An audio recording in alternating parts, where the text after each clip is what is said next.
The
opinions you're about to hear on this show are strictly those of the panel. The following program is rated TV MA-LSV. It contains strong language, sexual situations, and violence. It is intended only for mature audiences. The following... Hello, hello, hello. Welcome to the shit show. Welcome, Bruce and Ruben. Thank you for joining me tonight. Hello. How are you guys doing? Oh, I'm celebrating my birthday still in March. And Good. I'm at an undisclosed location. Just kidding. I'm playing. I'm at home. I'm blessed. My camera messed up. It's broken for some reason. I'm on my phone. So, You wore your camera out for your birthday? Just kidding. Oh no! So no how are comment. Just kidding. How are you, Bruce? Oh, I had a pretty good day today. I woke up at the crack of 11 last night and decided to roll back over and get some more sleep. And then woke up again at 7 a.m., decided to become a human and move. And I realized as I'm getting out of bed, like, oh, I'm old. And, that achy, breaky body, the feeling, I endured that, made some food for the weekend. It's going to be pretty fun. Went out, hauled some shit around, made some people laugh, brought my boss, the twin, to this tank top. It's an amazing tank top I got from the fat electrician. Yeah, it's awesome. It's really funny. Yeah, Oh it's my good. God. So, Where are you going? You're going to go out to a formal picnic. A formal tetherball game. For Yeah, ribs exactly. and chicken wings and ribs. Yum, watermelon maybe. Corn on the cob. Oh my God. It looks like someone likes your shirt. Hell yeah. I love this. You're gonna have to give him one too. Bruce, that shirt tells me that you not only do you, well, never mind. That you beat your wife in style. Oh, it's right. Those are called wife beaters. Yeah, I forgot about that. But I'm doing pretty good. My allergies are terrible. Eyes are a little puffy, but I can't do anything about it, you guys. It's spring and it sucks. That's all I can say. But it's a Friday and we're gonna just share a bunch of shit and some good shit and some bad shit. So, but I want to start off with some good shit. Hope you guys like it. I think it's gonna be funny. Here we go. I think this one is it. Yeah, right. Down the rabbit hole. Here's the opening, because you know how I'm always talking about I have a big black cock and two small white cocks on my property. So I thought we'd share this today earlier. So here we go. I'm gonna make her bigger here, and this is her commercial for her cocks. There's nothing like stroking your own girthy cock. Oh my. I'm Darvis Langfield from Langfield Premium Cocks. We've got the premiest, girthiest champion cocks in town. Whether you're looking to stroke, pet, take, or eat a cock, we've got you. Looking for a premium girthy cock to take home? Look no further. I've got the cock that you need. So come on down to Langfield and take my cock. Langfield Premium. You get to take her cock, anyone? Guys are up for bids. I can always use the help share- here. I'm going to share the link to this in the chat for everyone who wants to maybe go get a big girthy cock. Just love that commercial. It's so cute. I just adore it. But Well, with chicken prices these days, you need a cock. my own roosters. So I just thought that was really cute. With egg prices like these, everyone needs a cock.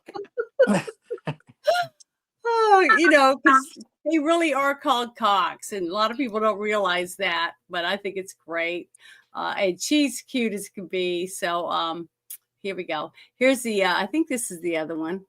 Yeah. Okay. This is something I thought was funny too, because I want people to realize how lucky we are to have Trump. Okay, because Trump is kicking ass and taking names, but he's also fun. Okay, he's a fun person, and this right here is a little taste of how fun that Trump could be.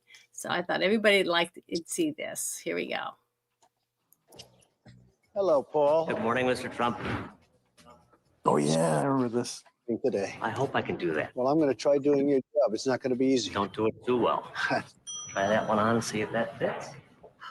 It's very interesting. We do everything from walking dogs to running up groceries to whatever the guests may need. We really never have to say no to a guest. I think we have a guest that's going to be coming down shortly, checking out. Am I allowed to accept tips? You are. Let's go get a guest. How are you? Very well, thank you. Did you enjoy your stay? I did. Thank you so much. Very good. Well, I'll help you with those bags. Look at this, right? You didn't expect this, I right? did not expect this. Would you like the first inside? Would you Look like at this this inside with you? I tried to, There you go, man. Thank you very much. Okay. Thank you very much. This one? This is the first time I've carried luggage for anybody, including myself, in a long time. It's been a long time, but it was fun. The life of a bellman and then working in a hotel is never easy. Good job. Good job. I believe that somebody just called down for a dog walking appointment. I always keep a dog biscuit on hand just in case the dog Sure, is either dog nice biscuit. or not something. Very good. Please, I hope it's not a vicious dog. Hello, how are you? Oh my goodness. I'm here to walk your Oh my dog. gosh. We have a doggy Okay. park at the hotel. Yes. And I'm going to take it for a little walk. Thank you. Have a good time. I'll be back in a few Thank you. minutes. Thank you. Okay, good. Hey, sweetheart. Hey. Come on, hon. Come on. We'll go over here. You take a dog, you go outside, it's freezing, and you walk around for a while, and it's not that easy. Okay, be careful. The fact that she trusted me with that dog was amazing. Probably she shouldn't have, but it worked out. Hello, everybody. Hey, Andy. How are you? Nice to see you. I'm going to help you. First, give you an appropriate Okay. and look like us, please.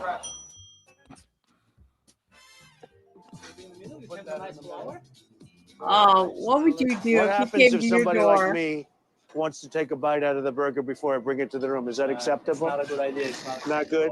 Ready? Come on, Because let's go, Trump Andy. loves hamburgers. I just love it. I think I it's would- great. Look at this. This is serious room service. I hope you give me a nice big fat tip. Have a good time. Hello, Mia. Good morning, Mr. How are Trump. you? Always a pleasure. Nice to see you So you're again. gonna huh? help me do housekeeping I am. today. Am I going to change this again? Yes. Let's this go. Very nice, Mia. Okay, so first we're gonna start off with the bed. Okay. So first you wanna pull the cover up so we have to kind of tighten. Right. Good. So next, Mr. Trump, I'm gonna need you to vacuum. Okay. So where's the little release? Wow. So there's a little piece of lint. Now it's gone.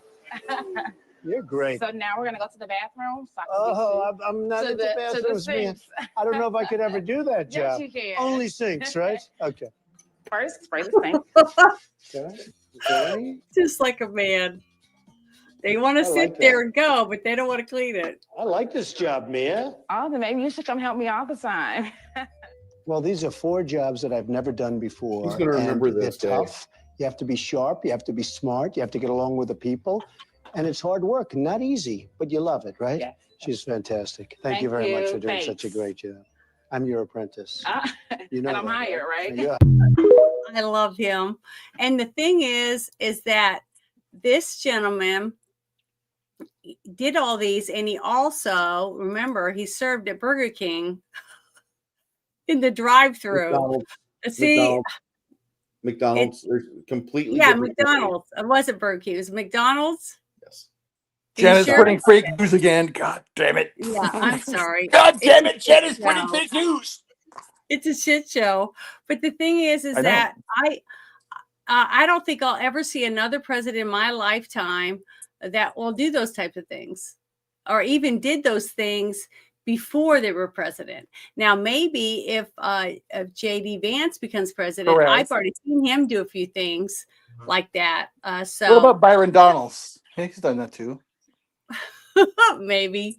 But the thing is, I just want people to see that, because it's nice to it's just nice to have is somebody that's president that has lived a life or done things that normal people like us have to do. Yeah, You know, nothing should ever be beneath anybody else, you know. Yeah, That's the for thing. the same paychecks that we were getting, and we did those jobs, you know, as a cocktail waitress or you know, a maid in a hotel, you know, all those different What was things. your first job, Janet? My first job was Yeah. babysitting. Okay. Yeah. You know, Standard. changing diapers and, you know, doing all that kind of stuff.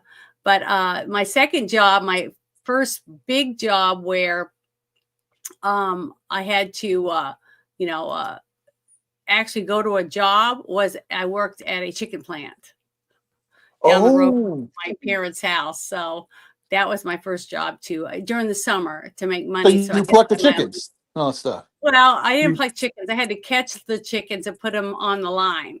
Oh shit. Yeah, so different things like that. So I did lots of different jobs at the chicken plant, but that's, you know, that's something you have to do when you're, depending on where you live.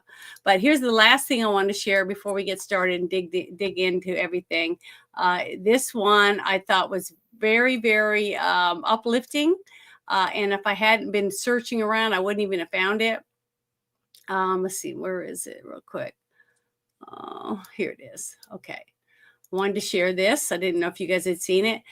It says George, I think his name is Gleesman, had been held hostage by the Taliban in 2 years, and now he's home. So I wanted to share this. An American held by the Taliban for more than 2 years is right now live. Joint Base Andrews, back on American soil. Another victory for our country. Another victory for President Trump, a promise kept. 2 years, my God, shit. George Glesman walked off the plane to a hero's welcome. He was from Atlanta originally, traveled to Afghanistan in December 2022. He was detained by the Taliban's intelligence service, but was never charged with any crime or offense. The State Department declared him a wrongful detainee in 2023. Secretary of State Marco Rubio thanked Qatar for facilitating the negotiations to bring Glesman home. Welcome home to this American. An American. Yay, great. I just think that's awesome. And I didn't know how many of you even knew that we had done that, because First I've heard of it. You know, it's just very few people talk about the good stuff. You know what I mean? So I wanted to share it with everybody. But I'm glad that he got released, and it's been a while. And has everybody else from what is it, Gaza been released? I don't think so. I haven't heard it. And if they had, I just haven't heard about it yet. But I was just lucky that when I was setting this stuff up, right before I was going to get back on, it popped on my thing, and I went, oh, I didn't know about it. So I wanted to share it with everybody. Good. But, okay. But the very first thing, Bruce and I worked a little bit on what we were going to do today. So let me get this first thing up. It's George. Where's George at? Because these are never in order. I have no idea why. Just hate it. Okay, hold on. Let's Put your see. pants in order. See it on here. I know it's on here. Oh, it's Josh. I was looking for the wrong thing. Okay, Oh. here it is. This is another one I was going to share. Chuck Schumer said the quiet part out loud. Democrats are sending, it says, AstroTurf protesters to disrupt Republican town halls. It's not organic, it's acting. Democrats aren't a political party. They are theater troupe funded by George Soros. And this is a little thing by Josh. Just say, listen, recognize these are AstroTurf folks. And Chuck Schumer said the quiet part out loud. They are sending people into these districts. Sean, let's face it, the Democrat Party these days, they're not really a political party anymore. They're just a theater troupe that is funded by George Soros. And that's what we're seeing. Theater actors who are showing up at these meetings, pretending to be constituents. They're not, we're not going to fall for it. We're going to deliver for the American people. How do you, what do we do about it? How do we stop these Democrats from doing this kind of shit? Well, we what you have to do is you can't stop them from protesting. That's the most important one thing. They don't know what they're doing. The vast majority have just been told certain things. They don't know the full story. What's going on here is with all the fraud being exposed, they're orchestrating it to try and disrupt, to cause chaos. It's happened before. It happens all the time. It happened in the 30s with the anarchists. It happened during the 50s, revolutionaries and the counter-revolutionaries, the Black Panther Party were trying to, the CIA pinned all this stuff in the Black Panther Party. The CIA is doing this. The deep state is in on this now. They're trying to create chaos. They want us all fighting, and I'm sick and tired of it.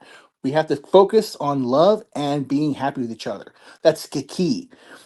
You had the same story before. A guy is now freed. He's with his family.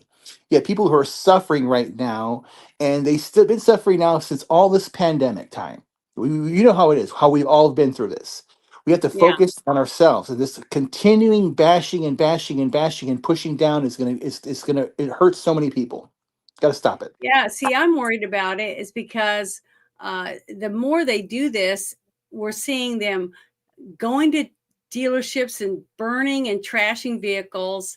We're seeing them just causing all this disruption. And yeah, we do have a group of people that are arresting these people and putting charges on them, but it's still the damage that's done and these swatting incidences.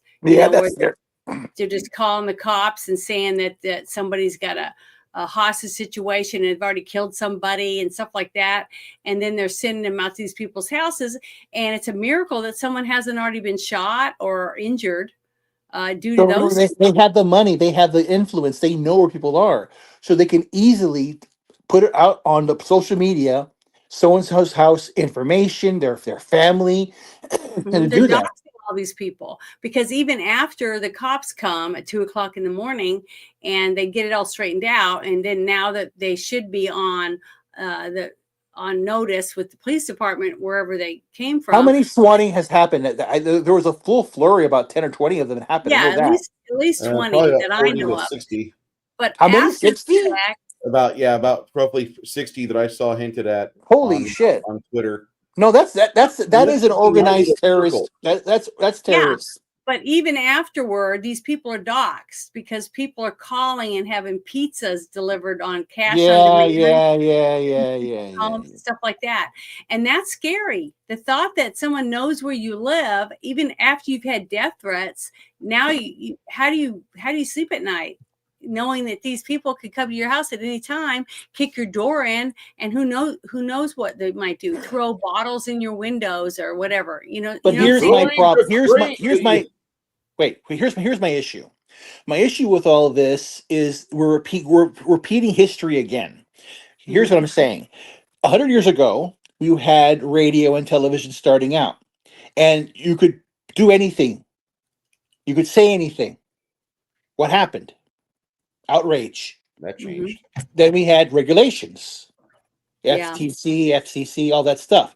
They're setting it up again. They want to push it to the point where the right then says we have to have regulations on the internet. They're going after they want somebody to, they want assassinations. That's the next logical step here, my friends. That's what happens when you have revolution. You have pressure. You're going to have assassination, killings, all that stuff. You remember the United Healthcare CEO? You had the guy at Cash App. The Cash App CEO in San Francisco last year got assassinated. It's going to happen again. They want it to happen, but that's why we cannot be fearful. We have to be hopeful. We have to stand up for love. We have to stand up for happiness. It's very, very key. We have to be light in darkness here. Well, you're on a path there, and it's not too far away from where I'm thinking. Like years ago, if the Democrats wanted to make a public spectacle, they throw a cross up in somebody's yard and start burning it. Typically, that was not only a political enemy, that was also somebody who was just a different race.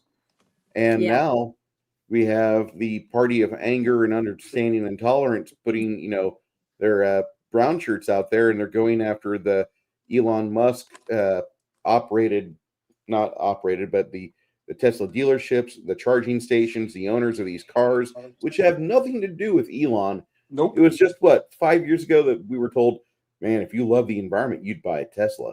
Remember that? I remember that. I remember being lectured that all the time. I used to drive a truck, a pickup, all the time, and I was always, lambasted by these guys that are my friends.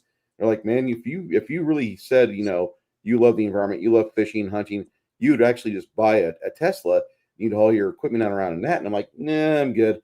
And it's not that I don't like Teslas. I think they're fine for what they are. I mean, it's obviously an urban vehicle, but I don't like electric vehicles just on concept. We've had petroleum for years. There's a gas station every corner, and it's easy to find. But the thing is that these people that we're talking about are not using understanding. They're not using understanding or tolerance. They're not practicing these virtues. They're going after these people with hate and vitriol. They're agitating, rabble rousing, and we have acts of violence nationwide, which makes me really sad. There's a website being operated called Doge Quest that finally the FBI is looking at, and it's making me happy that these people that are vandalizing teen cars with 7 cameras, I might add, and a sensor node that Elon armed, they're going after these cars that are constantly surveilling the world around them. And I don't think that's too smart, but I look at the people that are doing this, and no, they're not too smart. They're just easily emotionally manipulated about things, and they're the same people that were upset last week about Doge. And they're the same people that were upset last year because you didn't give a shit about the climate. And now here they are burning everything electric with a T on it. It makes no sense. I know. None of it makes any sense. And that's what's scary, is because you have these people that are already half cocked, messed up. And now you give them another reason to hurt somebody or attempt to hurt somebody, because now they're a hero, and people go around and pat them on the back and tell them what a great job they did because they took their finger and put it in their crack of their ass, took some shit and smeared it on the side of a Tesla. Wow, look at me. I'm somebody, it's disgusting. Recording the whole thing. Yeah, it's disgusting. It's immature. And you got Chuck Schumer, Nancy Pelosi, and all the other dumbass Democrats cheering them on. But as soon as they break into their house and steal their ice cream or climb over their fence and try to beat somebody with a hammer wearing their underwear, then they're all, oh, help us. It's disgusting. I put a tweet out earlier asking Elon. That was his gay lover. I'll save that for later. Never mind. Okay, well, I wanted to share this other thing I thought was so cool when I saw it come across my timeline, and I watched it, and I didn't know if anybody else had seen it, but this was about the structures, some weird structures underneath the pyramids in Giza. And I was like, holy crap, this is so interesting. So I want to play this gentleman right here. Let me pause it real quick. get it started again. But I'm gonna start this from the beginning. It's 7 minutes long, but it's really, really interesting. And for anyone who hadn't seen it before, and I'm gonna copy the link and share it with everyone in the chat, because this is something you might want to watch more than once. I am struggling to express in words just how significant a discovery this is. This is weird shit. But it makes sense. To me, it's the truth. What has just been announced in relation to the pyramids at the Giza Plateau and the plateau itself is so incredible, so awe-inspiring and narrative-shattering that I have been sitting here for the last hour trying to wrap my head around the implications of what we were just told. So this is pretty much breaking news because the new findings were announced on the 16th of March at a press conference held by the team who was studying the Great Pyramid of Giza with a non-invasive technology that was first developed by Filippo Bionde and Corrado Malanga, called synthetic aperture radar Doppler tomography. So this was used to explore the internal structure of the Great Pyramid of Giza. And this method leverages the analysis of micro movements typically generated by background seismic activity to achieve a high resolution, full 3D tomographic imagery of the pyramid's interior and subsurface components. The recent findings from deploying this technology are nothing short of mind-blowing, because what's been discovered is that there are huge structures coming down from the base of the pyramid deep into the bedrock, in fact, over 600 meters deep, which then connects to structures that extend up to 2 kilometers below the surface of the ground. 2 kilometers, massive internal structures connected to the base of the pyramid and extending deep, deep down. This is what we know so far. Utilizing high-resolution radar images from Capella Space and Umbra, which are 2 private companies that specialize in satellite-based synthetic aperture radar imaging. This has allowed researchers to create a 3D model of the internal structure of the Great Pyramid of Giza. Now, this model has revealed a previously unknown chamber with 5 horizontal levels and a sloping roof, which in of itself is an architectural design unlike any previously documented in the Giza Pyramid.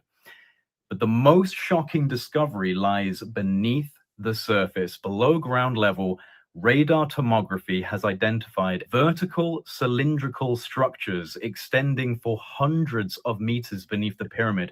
There are 8 of these cylindrical wells arranged in 2 parallel rows, descending to an astonishing depth of 648 meters. Even more intriguing, at the base of these structures are 2 massive cubic formations measuring approximately 80 meters in diameter. The tomographic data suggests that these are vertical wells with intricate spiral pathways. Now, this design not only implies a functional purpose, but also a level of sophisticated engineering that completely blows the dynastic Egyptian model out of the water. I mean, the pyramid itself was already a massive red flag in the ancient Egyptian historical narrative. But now, with this discovery, I think it's become impossible to say that the Egyptian civilizations that we understand, that we've been taught about, were responsible for building these structures. And it doesn't even end there. The radar analysis extends beneath the entire Giza Plateau, revealing interconnected structures beneath not only the Great Pyramid of Giza, but also those of Khufu and Menkaure. The subsurface network reaches down to a staggering depth of approximately 2 kilometers. 2 kilometers. This is not possible, given the standard historical and archaeological narrative given to us about ancient Egypt. Now, I'm hearing that there is more to come. There is a 4-hour presentation that's going to be released by the research team. This is what I'm hearing. That's going to go into every detail of their findings. This has essentially been a strategic release of incredible data ahead of time to get people interested. And I am more interested in this than basically anything else right now, because this is by far the most provocative piece of evidence for not only a potential technological explanation for the purpose of the Giza complex, but it also provides the most extraordinary evidence for a pre-flood era civilization that was flourishing in a way that we can scarcely comprehend. It's also possible that this spiraling cylindrical series of structures are staircases.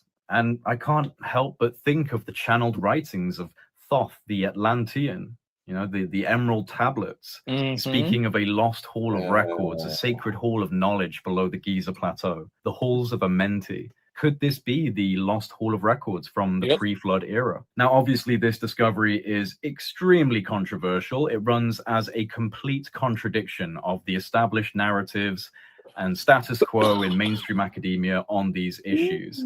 This will cause big waves throughout the academic and the wider world if they can fully evidence these findings. But the results so far seem pretty clear. There is obviously significant structural engineering taking place deep below the pyramids and the Giza plateau in general. Has this changed your mind on the pyramids? Has this strengthened your position on what they might have been? Has this new discovery given you any new ideas about what the implications are?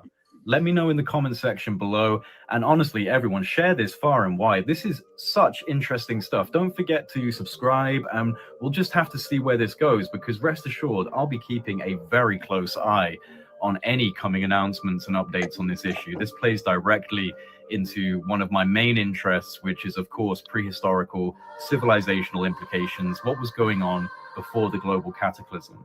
Well, I think moments like this could shed light on that question. What a time to be alive. I'm going to press X to doubt.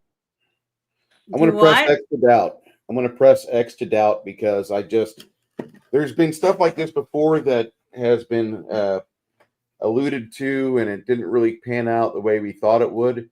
Back in 1933, there was a guy that named G. Warren Shufit, and he said he had a radio X-ray along with the Native American myths, and they thought that Los Angeles had tunnels underneath it, hinting at a recent civilization that had collapsed. And that's where a lot of people will go with, like, reptilians or lizard people under LA. And he never could really produce accurate results. They came up with some neat drawings of what the machine thought it had, but when they started digging down, they didn't find it. And this is in Egypt, which is not exactly a place where you can get a permit and say, hey, we're going to drop $4 billion of equipment and start excavating here.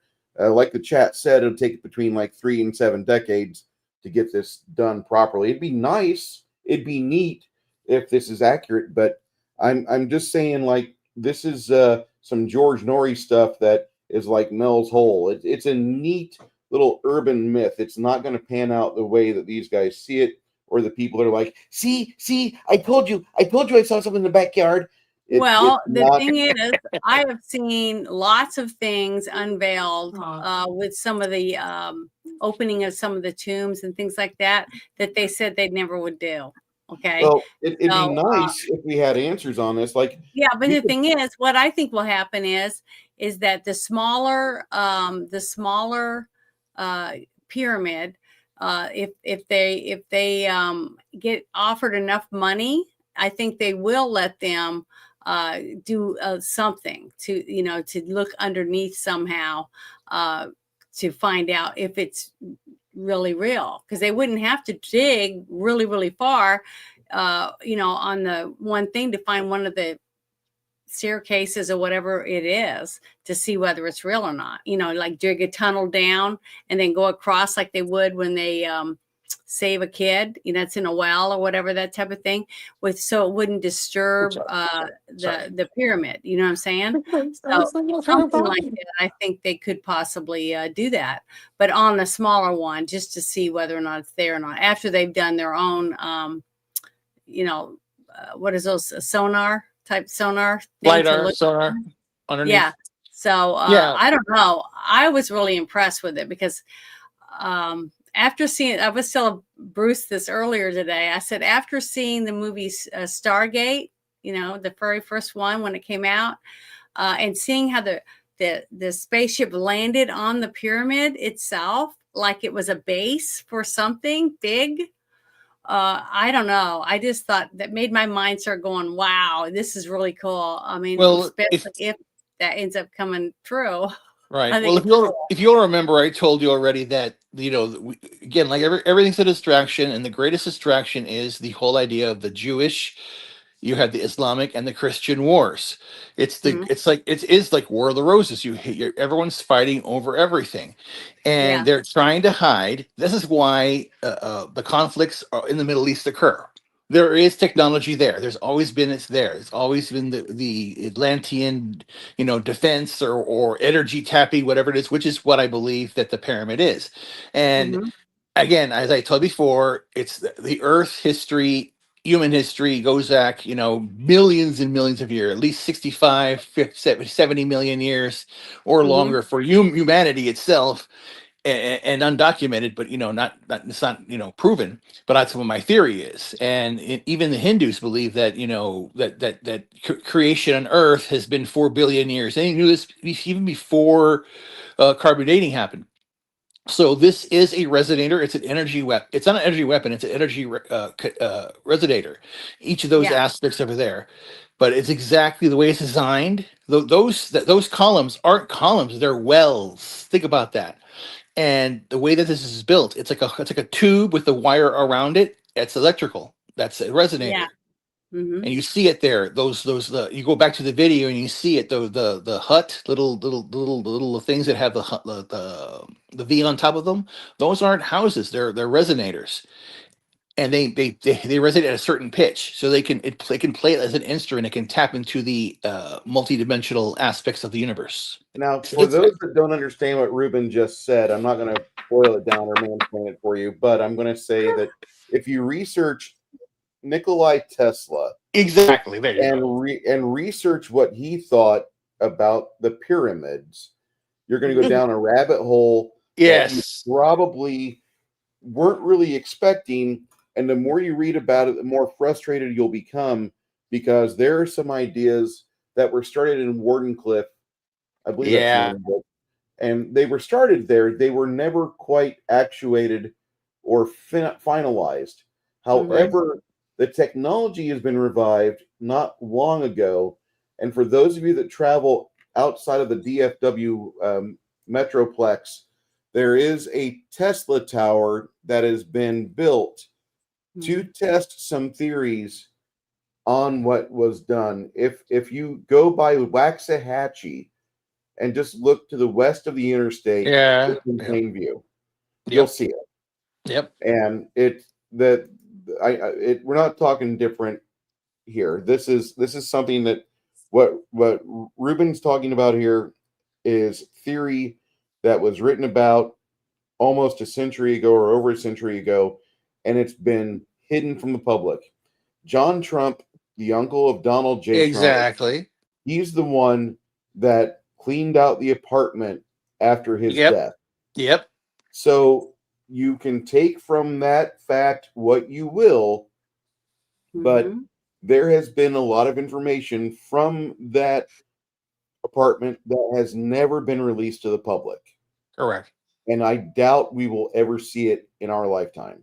But again, here's where AI comes in, because their report comes out, everything starts coming out. People could tap into information. People start collaborating, like we are collaborating here on this podcast. And you have computers collaborating against each other and AI collaborating each other. It's going to reveal the truth. People will smell bullshit when the report comes out, be right or wrong. But the other side is it may tap into something unknown. So going back to your fact, Bruce, somebody is going to discover Tesla's formula by accident again. It's going to happen. With AI, it might happen even quicker. And that's what governments are trying to stop. They don't want us to be in power or have any control of our lives. So we have to stop that. So that's why it's important now to not fight, but stand up united. Be like Martin Luther King did. Be a strong force. Be a force of good. You have to do that. It's so critical now. I'm not disagreeing with you. I think you're right. I think there's a lot of disinformation coming out and things like that. But I don't know. I just don't think this is part of the disinformation campaign. I think this was just somebody who heard about it. They've been doing this for a while. Just like you said, there's going to be a 4-hour documentary coming out, which I'm definitely going to watch because I'm really into this stuff. You know, and if people don't want to believe it, that's fine. I mean, people still don't believe that we landed on the moon or that we have people going into outer space, because there's no way that you could go in outer space and get past the radiation belt. You know, you'll all die and stuff like that. If that was the case, then we would have seen live TV a cabin of astronauts getting fried, wouldn't we?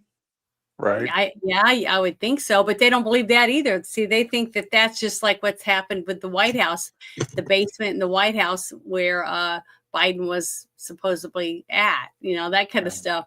So, you know, what I'm saying is that no matter what we show or talk about or anything, there's always going to be somebody who doesn't believe in it. I mean, there's people that still think the earth is flat. So, I mean, and that we have a hole in the center of the earth, that we don't have a core. It's filled with dinosaurs and other creatures, and there's a whole nother sun down there. You know, I don't know. It's just, I'm just saying, it doesn't matter what we come up with. But if we don't try to find out the truth, you know, by reading, researching, listening to what other people have, you know, that they're trying to show, how are we ever supposed to find out anything? I mean, that's what science is all about. You know, I've always loved science since I was a little girl, and I still do, you know, and I'm interested in hearing other people's point of view and seeing other, you know, experiments to prove something, whether it's true or not. And either you believe what you see unfold in front of you with science, or you don't. I mean, you can't please everyone. But I just thought it was really interesting. Don't read. Yeah, Janet. Sorry to interrupt. I need to get going here. Oh, okay. It's okay. No. Thank you. No. It's fine. Basically, I want everybody to know what was been going on. My birthday was on March 6th, and I appreciate all the birthday wishes. Shortly after that, my younger brother in Laredo, Texas, who had a stroke last October, and I really think he's recovering completely. But when it rains, it pours. Unfortunately, his baby son, 8-year-old boy, has leukemia. He started chemotherapy in Monterrey, Mexico, right now, and he's doing well. But if everyone could keep prayers for Gabrielle Haynes, we really appreciate it, because he's a young boy. And anybody out there right now who's suffering anything, you know, with, you know, trauma, pain, you know, anybody who out there who needs love, you know out there that people out here in America and around the world, I'm pulling for humanity every single day. So let's love each other and make it forward, and let's believe in a good tomorrow. And we, you know, we'll take it. And Janet, you know, Danelle will reach out to you shortly. You know, also say hi to you. Yes, thank you so much. I just said I want to be friends with her. I like her. Well, good. I'm just me. I've been friends with Ruben for many years, and I think he's a wonderful person. He's kind and generous, and you know, I just think he's a wonderful American. And we don't always agree when it comes to politics, but you know, good discussion is always good for everyone, I feel. Exactly. But anyway, guys, Yes, sir. I've not always been a fan of yours. You've always tried to be honest and such, and I always thought that it was a sham. I apologize, but like the more you talk, the more time goes on, I'm able to see that the facts come out. You're a very honest person. You're very humble, and you're doing your best. You know, and that's something that a lot of people, you know, they don't really put forward that effort in their interpersonal relationships. And I see you do that everywhere you go, man. So. Well, you gotta be honest. That's the most important thing. Authenticity is the new currency of humanity. We have to be authentic every single day. Be yourself. You know, take ownership, responsibility. And I'm really happy that we get a chance to, you know, just touch base a little bit here and there on these Fridays. I'm wishing you the best, man. I'm pulling for you, and I'm so happy that I was wrong. I'm glad. No, but we'll talk later. But anyway, guys. But anyway, chat. Thank you for everything. I'll be back shortly. But you know, I'm dealing with this family crisis and other things. So that's what we got to do. Fine. Rally around family, Don't baby. be a stranger. Just keep me updated, please. Yes, I will. Bye. God bless you, man. You have a great night. Have a great weekend. Yes, I will. Bye. Guys, bye. See you later. Well, I was gonna. I already sent Six Nations a invite. He's got a link. If you're wanting to join us, just click on it and join us up here, Six Nations, if you're interested. So we're gonna go on to the next thing now. Bruce, are you ready? Because it's the Invisible Co-Founders. I'm gonna bring that up for you. Yeah. So yeah, just give me 1 second. I gotta dig around here. Let's see. Oh yeah, here we go. All right. Here we go. I think it's ready. Yep, here we go. It's for you. Okay, Indivisible Co-Founders. Let me find my message to you. Mm-hmm. Yep. So these two schlups, Gateway Pundit, Dateline, March 21st, today. Yep. Is this a legitimate political coup when they are organizing their protests and gatherings in secret? Leftist power couple Ezra Levin and Leah Greenberg are the co-founders of Indivisible, a far-left group that is behind the protests and resulting violence at Tesla dealerships around the country. According to investigative journalist Paul Speary, Leah Greenberg and Ezra Levin, who have 11.7 million war chest, thanks to 7.26 million from George Soros. Greenberg's parents worked for Obama 501c4 Indivisible pays a DEI director $155,163. These two people have been causing a lot of the problems that private property owners, have endured this week.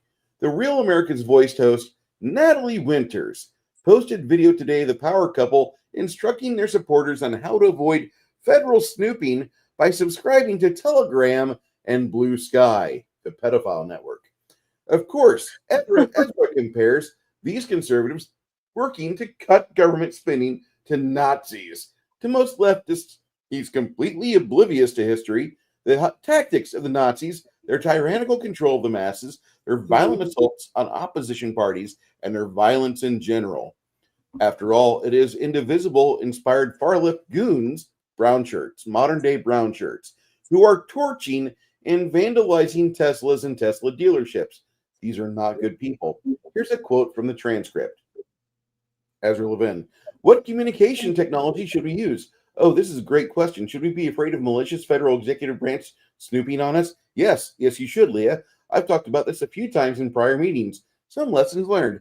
Leah, Signal would recommend Signal for folks. If you're doing just communications, it's the closest thing we've got to something that we can trust. So definitely recommend any kind of organizing conversations. You can switch over to Signal to do so. And they continue about Blue Sky, obviously an alternative to Twitter and to some extent Facebook. I don't obviously trust Twitter, and I don't trust Facebook as well as Instagram or WhatsApp because it's all owned by these Musk or Trump-aligned techno-billionaires. Blue Sky is better. It's more independent. I have less fear that it's being taken over by Nazis and people who mean us ill. And that's not a private communication method as well.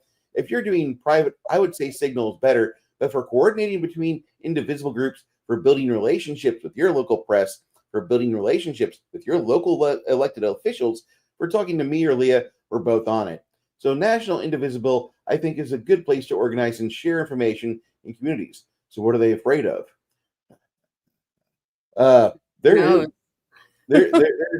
There's a lot of stuff bundled in with this that this Gateway Pundit doesn't really go into, but they are instructing people on how to secretly organize to destroy private property across the nation. Between this and the DogeQuest website, I believe most people can see how the brown shirts are organizing their coordinated assaults. And according to there was a meeting earlier this week. There will be 500 organized protests at Tesla dealerships on the 29th of March. Jasmine Crockett, representative Dallas, Texas, is excited because this is her birthday and she wants to see it all combust like it's Devil's Night in the movie The Crow. Oh, what a mess. Yeah. But yeah, that is some messed up shit. It's what's sad is we know about a lot of this stuff. We're finding out more and more and more about all of these people making money and wanting to hurt other people, hurt their businesses and things like that. Yet nothing happens. So I don't understand any of it.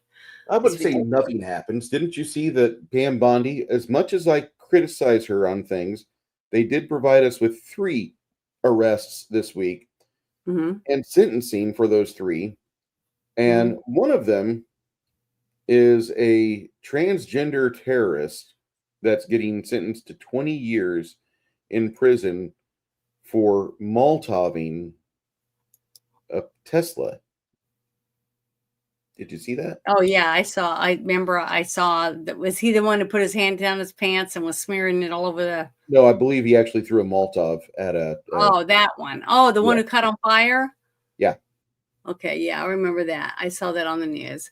But yeah, it's disgusting and immature. It's like a bunch of kindergartners fighting on the playground, except they have like guns and torches and shit.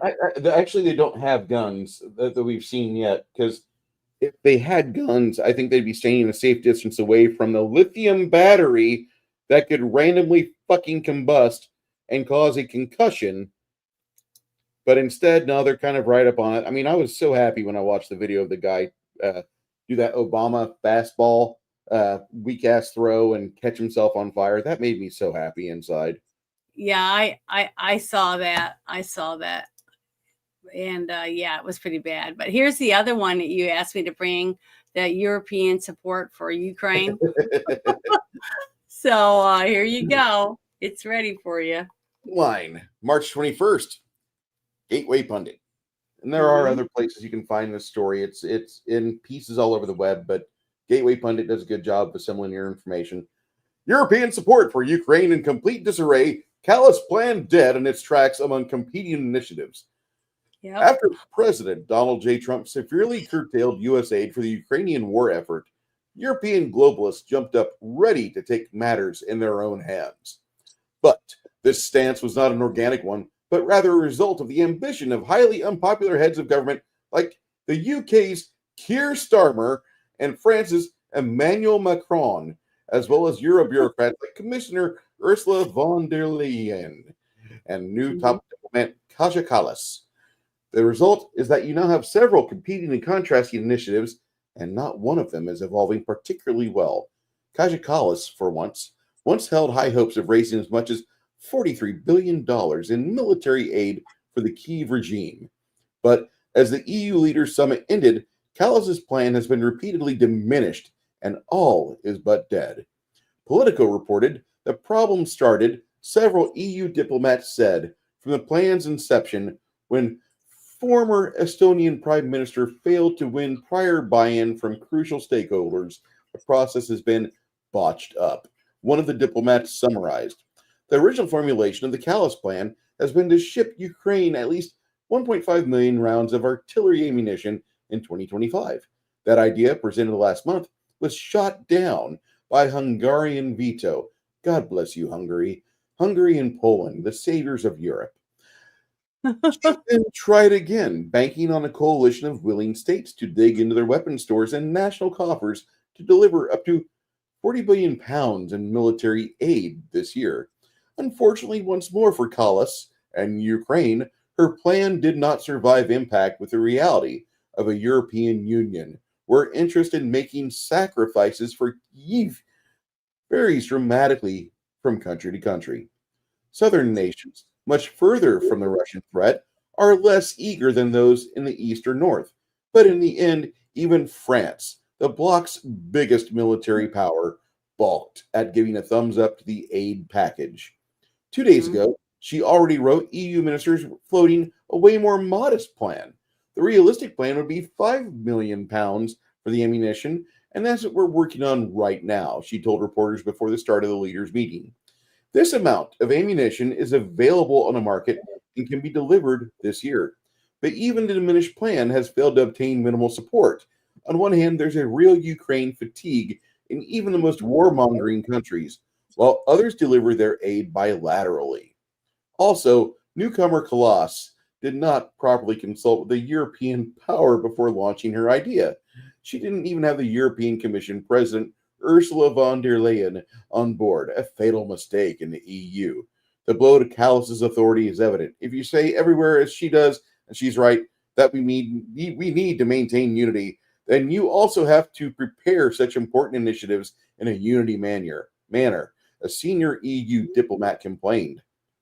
This is good because no offense to the Ukrainians that might be innocent and still trying to preserve their homes, not partaking in this bullshit fracas, but it's going to be a slap fight.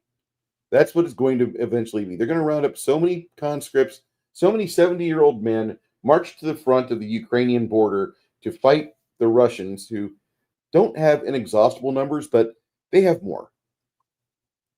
And then Well, you have that opens up for your second half of what you said you were talking about with the European stuff. let me find that real quick. The European chaos is back. European chaos is back. Yeah. Sorry. Damn it. Nope, that's not it. That's not it. That's not it. There we go. Okay. So this is off of the zerohedge.com by Tyler Durden. European chaos is back. EU leaders fail to agree on aid to the Ukraine as German debt bonanza. This is a key part. Germany is not a financially stable country. They're worse than us. It blows up.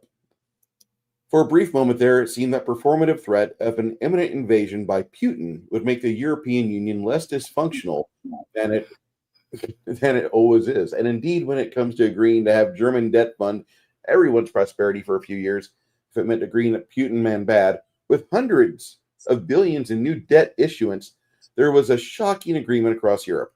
It didn't last, however, and on Thursday, the leaders of the EU tussled over weapons deliveries to Kiev, who would represent them in U.S.-led diplomacy, as the bloc struggled to formulate a strategy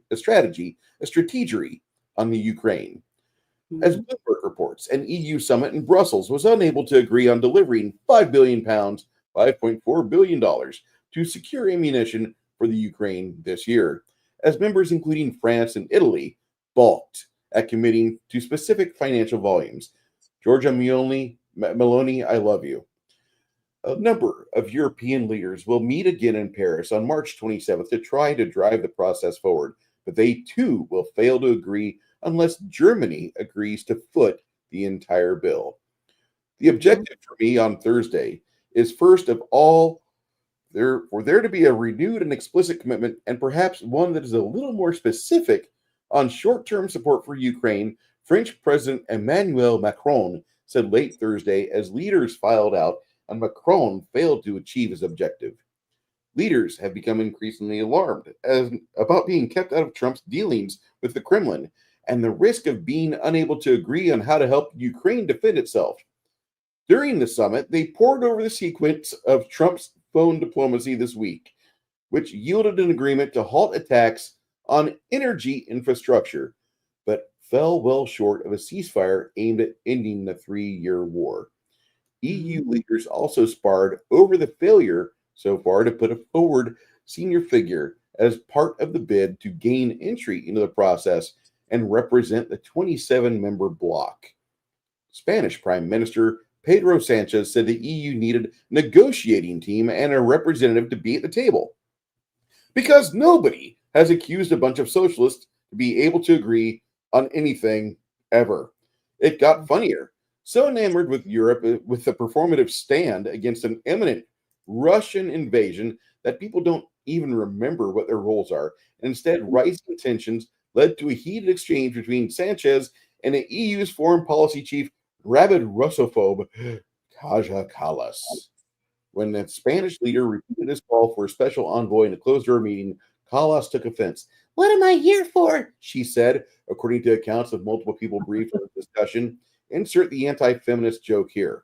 Ukrainian President Vladimir Zelensky, meanwhile, did what he always does and begged for another pile of money and for a few more villas in Dubai to purchase ammunition as soon as possible, making reference to a massive overnight drone strike in Ukraine while ignoring the drone strike he ordered in Sudza to make sure the war keeps going. It's crucial that your support for Ukraine doesn't decrease, but instead continues and grows, Zelensky said. According to his text of the speech, this is especially true for air defense, military aid, and our overall resilience. But really, another villa in Dubai would be nice. Of course, you would say that. Here, courtesy of Goldman's Otto Bashis, is a snapshot of all that happened, if not all that was agreed, since nothing was. Strange summit. EU rearm was created for the Munich conference and Trump-Zelensky fallout. Now the situation is completely different, and this has shifted priorities. The council was supposed to last 2 days, but it wrapped up tonight and tomorrow was free. They completely shortened it by a fucking day. The EU Council struggled to formulate a single strategy on delivering military help to the Ukraine and how to be represented in US-led peace talks. Callas's proposal of up to £5 billion for immediate help to Ukraine was stalled by France and Italy, who were reluctant to commit to a specific sum. Meloni of Italy stresses the need to mobilize private capital and have real common funding for defense so as not to rely on countries' national debt. Commission's plan for defense funding is not enough as it's based mainly on using national fiscal space that Italy doesn't have. Fico out of Slovakia. We cannot stubbornly insist on sanctions at all costs. There may come a moment when we say that we disagree, because we believe it goes against the peace efforts that are currently being made. If we perceive an attempt for further sanctions as something that could undermine the peace process, we are ready to veto it. He added that it would be dangerous for the image of the EU if the bloc remains the only one that wants to fight. EPP. Open to debate the EU defense bonds if needed. PES, which I have no idea what the PES stands for, published a long document supporting defense bonds, but it's widening the definition of military investments. The progressive approach to European security is not just about arms, it's also about stability, welfare, cooperation, and European cohesion. Boy, that fucking sounds socialist, doesn't it? So Spain, Italy, Greece, Poland, and the Baltic states are among those calling for grants as the bloc did during the COVID-19 pandemic. Financially, we all came out of that okay, right? And then Lagarde. EU's single financial market can attract investors searching for alternatives to the US dollar. The central banker is eyeing an opportunity for a single currency in the bloc's financial markets to gain ground, but investors are less keen to re-put their money on treasury bonds when they reach maturity. So next, on March 27th in Paris, Coalition of the Willing will meet under Macron leadership. They have a dinner menu, salsified with mousseline sauce to roll with carrot reduction, avocado with mango and lime, Moretti or Peroni to drink. Peroni is delicious. I don't care what anybody says, fight me. But just because yesterday was an absolute shit show, it doesn't mean the EU bureaucrats and socialists can't meet again to enjoy some more fine taxpayer-funded dining. Next week's Paris meeting will address Europe's position and demands on the peace process, according to people familiar with the plans. Germany, Italy, and Poland will be some of the EU countries involved, so it will go swimmingly well as non-EU nations like the UK and Canada. Callas put forward a proposal earlier this year for the EU members to deliver as much as $40 billion in military aid in 2025, stepping up after the £20 billion flowed to Kyiv in 2024. That worked out well, right? Where did that money go? Do not look at my villas in Dubai. Assistance would be voluntary, but participants would be encouraged to make contributions in cash or equipment in proportion to their respective economies. You can Cash App me or Venmo me at Big Vladimir Z. Okay, so this went nowhere, and it was revealed the U.S. is not footing the bill this time, and several countries are fucking pissed. And at which point this debate is narrowed to focus on the much cheaper ammunition component. Italy and the other nations are asking for technical and financial details. Good on you, Italy. Good on you, Spain, said the initiative was being worked on. And Italian diplomats kept repeating this. French diplomats said that while they share the objectives of the effort, priority is to implement the EU's $18 billion portion of a Group of 7 loan package for Kyiv. It's another villa. A spokesperson for the EU said the bloc doesn't comment on closed meetings. A Spanish official said Madrid wasn't ruling Callas out and declined to comment on summit discussions. What am I here for? Finnish Prime Minister Petteri Orpo throws his weight behind the initiative and lamented the headwinds it faced from some EU capitals. Many countries are not performing adequately when it comes to arms deliveries in the Ukraine, he said. Still, others faulted the sequence of prematurely quantifying member states' commitments before backing everything first. You have to have that commitment securely backed. Lithuanian President Gitanas Nausėda said setting the numbers first was done backwards. They did the ending first. Then they tried to go from victory to where they are now. This is not a proper way. Not with numerous socialist states, okay? So it may create an impression that someone doesn't do enough, but readiness to support Ukraine is there, even if it is difficult to quantify now, Nausėda told reporters. Giorgia Meloni said, "We will pray for you," and then withdrew her effort. She didn't say that, but I'm sure she fucking did. The EU and its member states have dispatched nearly £50 billion in military support for the Ukraine since about the full-scale invasion began in February 2022. The United States has committed $66.5 billion in taxpayer funds, or about 11 billion pounds more in that same time frame. Hungary, under Prime Minister Viktor Orban, maintained the resistance to helping Ukraine. Good on you, Mr. Orban. But efforts to win over Orban for the agreement of all 27 states, a familiar set piece for the summits, were dropped. For the second straight meeting, leaders were resigned to move ahead without Budapest. Listen, if you ever see Hungary dragging their feet on something, there's a fucking concrete reason as to why they're not going forward. And I know that sounds kind of weird, but Hungary has been solid in the past generation on a lot of things. They've been one of the few Eastern European nations that have really embraced the concept of freedom and personal responsibility and commitments to themselves and being nationalists. There's a reason why they're not doing this ahead. And so, at the end of the day, in hopes of deflecting from the return of the glorious European dysfunction, Macron turns attention to the common enemy and says, Russia does not sincerely want peace at this stage, lamenting Putin's refusal to agree to a ceasefire, one that he hopes is a temporary refusal.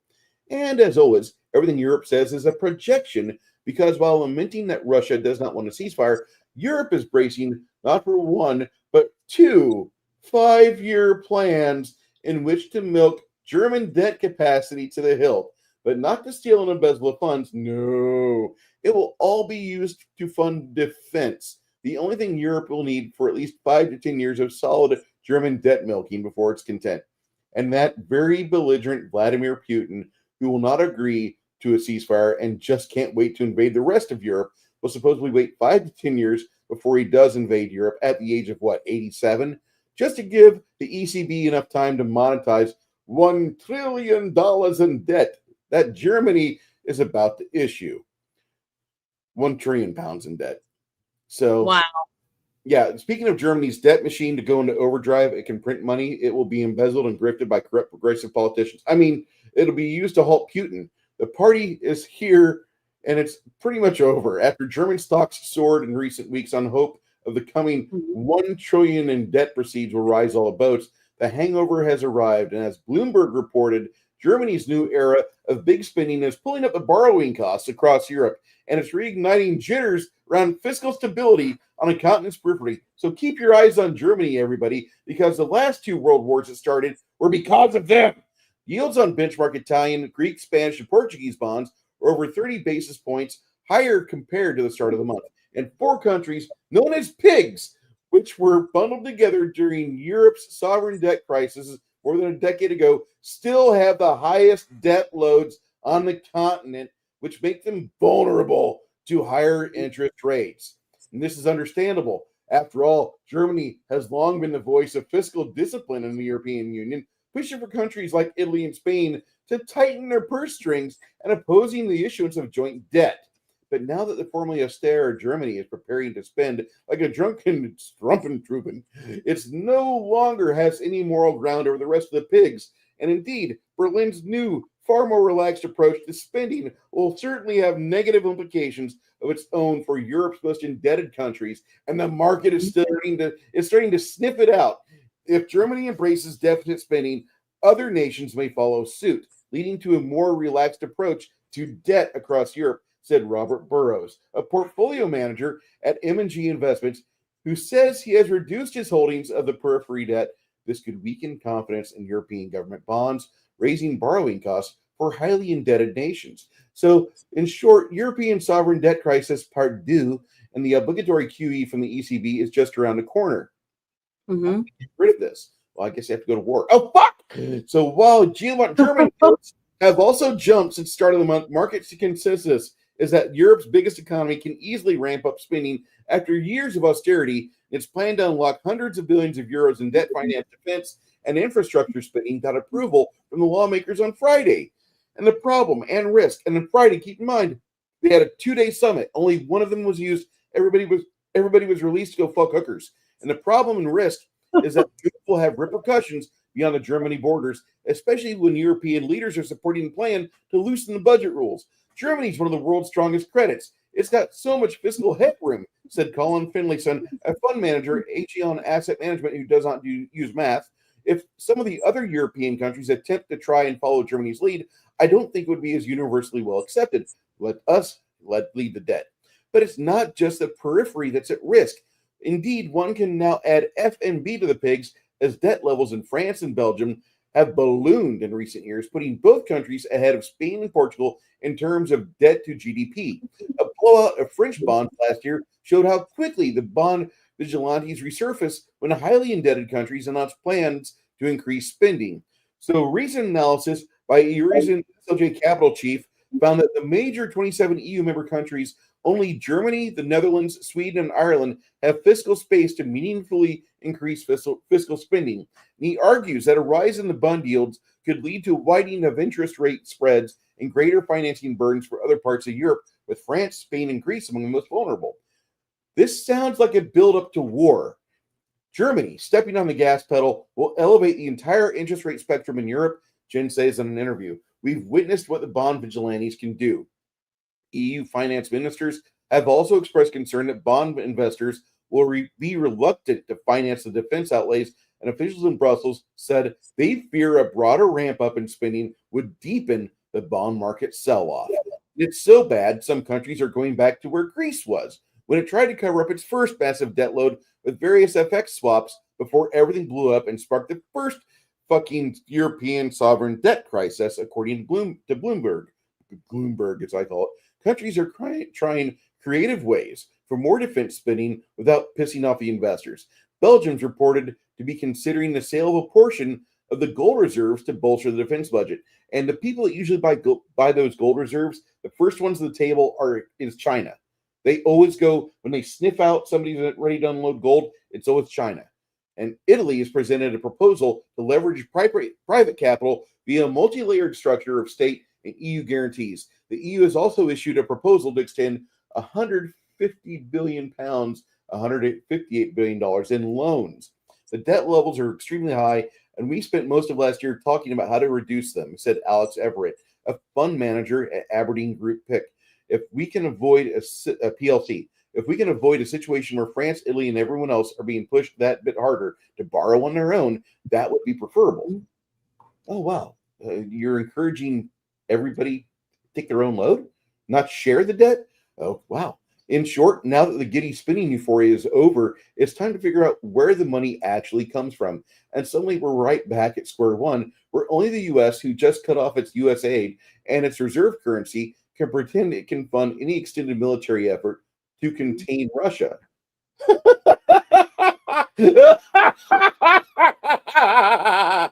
Sorry. Sorry. Not sorry. Fuck you. Oh my God. It's terrible. Listen, guys, what we have going on right now in Europe with them meeting up, trying to figure out who's going to hold the pennies. This is a build up to war that our fucking great grandparents saw back in the 1930s. And everybody kind of walked away from it and didn't really think much about it until Poland got invaded.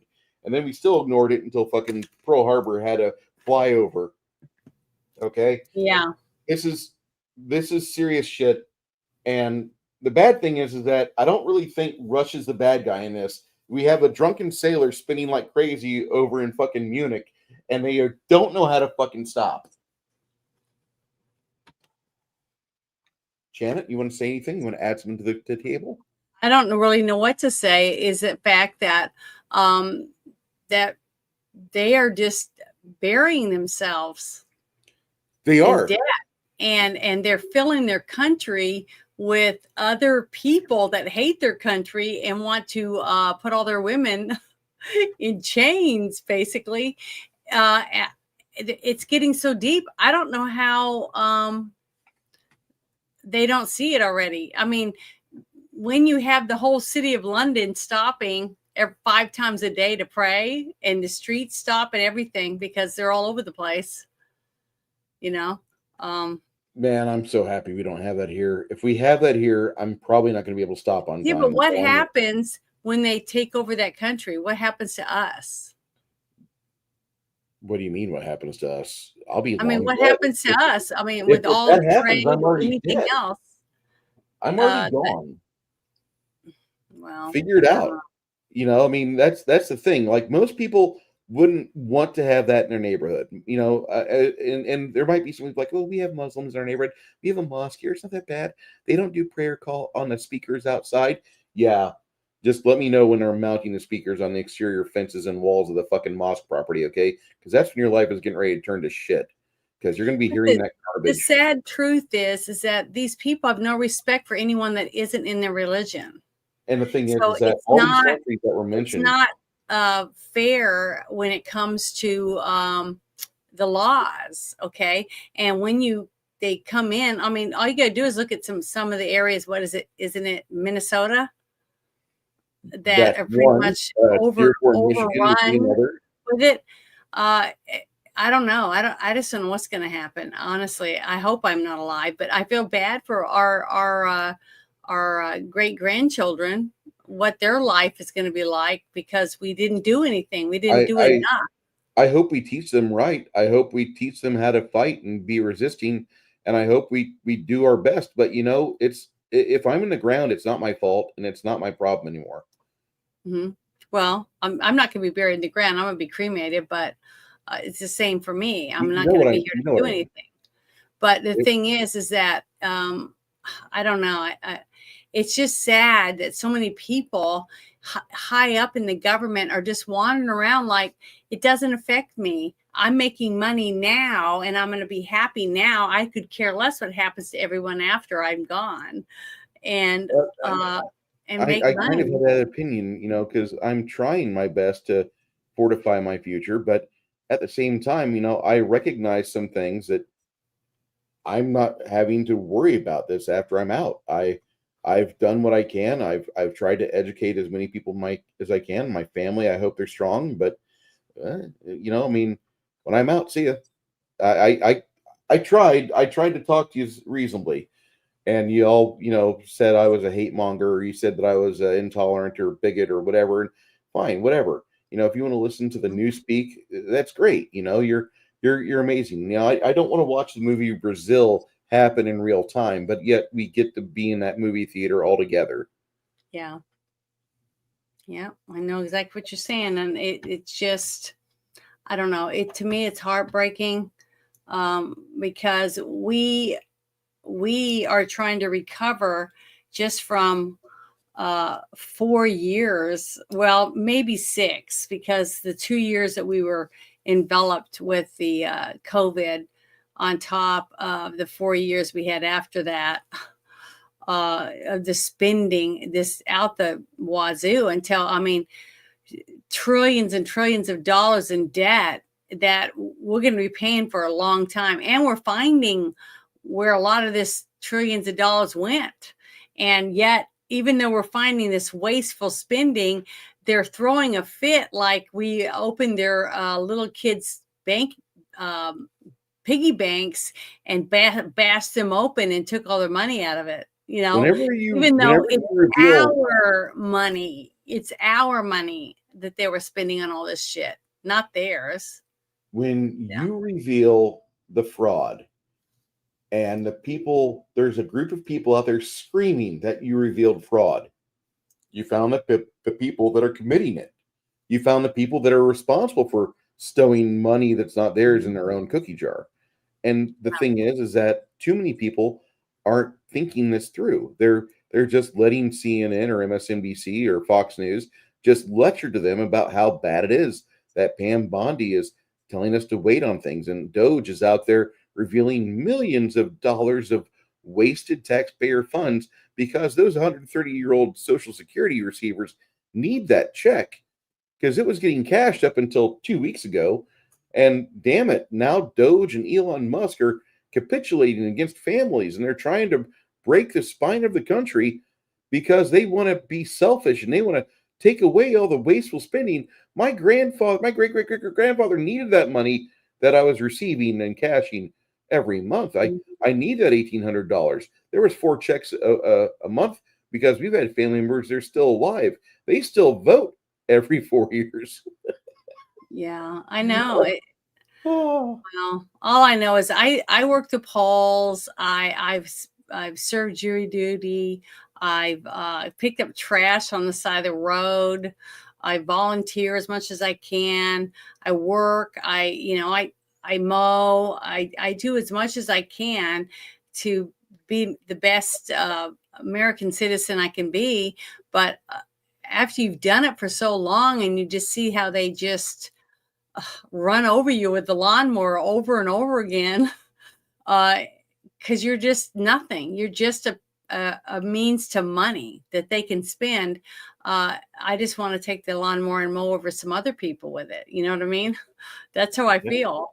And I wish more people could understand that they are doing it inside their governments. The people in their own governments are at their worst detriment to the taxpayers. So I have something to share that's kind of on what we were talking about before I went into the breakdown of European funds and hedge managers. Where is it? In the private chat? No, I just shared it. So you just have to give me the control here. Oh, okay. Here we go. So this is a Tesla takedown watch Doge. The exclusive video from Miss Laura Loomer. Exclusive video tonight. Radical Democrat Congresswoman Jasmine Crockett spoke on a call to action call organized by Tesla takedown organizers, people who are getting paid by unnamed actors who have been vandalizing and attacking Elon Musk's Tesla showrooms and charging stations across the country and all over the world. Crockett said her birthday is on March 29th, and all I want to see happen on my birthday is for Elon to be taken down. The attendees of the Tesla takedown protests have carried out acts of domestic terrorism, including lighting Teslas on fire, throwing Molotov cocktails inside Tesla showrooms, and prompting an investigation by AG Pam Bondi and condemnation at the White House by the President of the United States. Jasmine Crockett should be censored for enabling domestic terrorism. So here's the call, and I'll make sure that I keep it short, but I am truly here for very selfish reasons. Starting with on March 29th, it's my birthday, and Can you hear her? Yeah, I can hear her. I want to see happen on my birthday is for Elon to be taken down. Yes, I'll make sure that I keep it short, but this is a elected representative of our United States Congress. She's part of the DFW area, which I've been seeing a lot of crime over there. Yeah, and Texas is purple. Yeah. Yeah, they're trying to turn it completely blue. Yeah. But she's encouraging 500 locations nationwide to be completely terrorized by their brown shirts on the 29th. Yep. And this is treason. There's no other way to put it. And this lady is one of many who's encouraging this.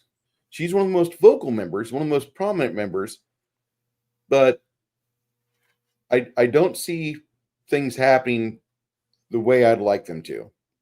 Because back in the old days, when we talked about treason and people that were committing it, it was usually the last thing they did. There was a finality that came shortly after. And while I'm not somebody that always is screaming death to my enemies or whatever, I really would like to see less communists being so prolific. And she's definitely one of them.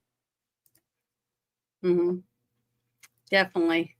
And that should lose their jobs. A person who calls out for you to take someone down when they are sitting in a chair that they were elected to representing the people should not be able to keep that job. That's a threat, and especially if somebody's already attacking his businesses and the other people's cars in their driveways and stuff. And if it does explode and hurt people, how are you supposed to punish any of these people? They're all just going nuts,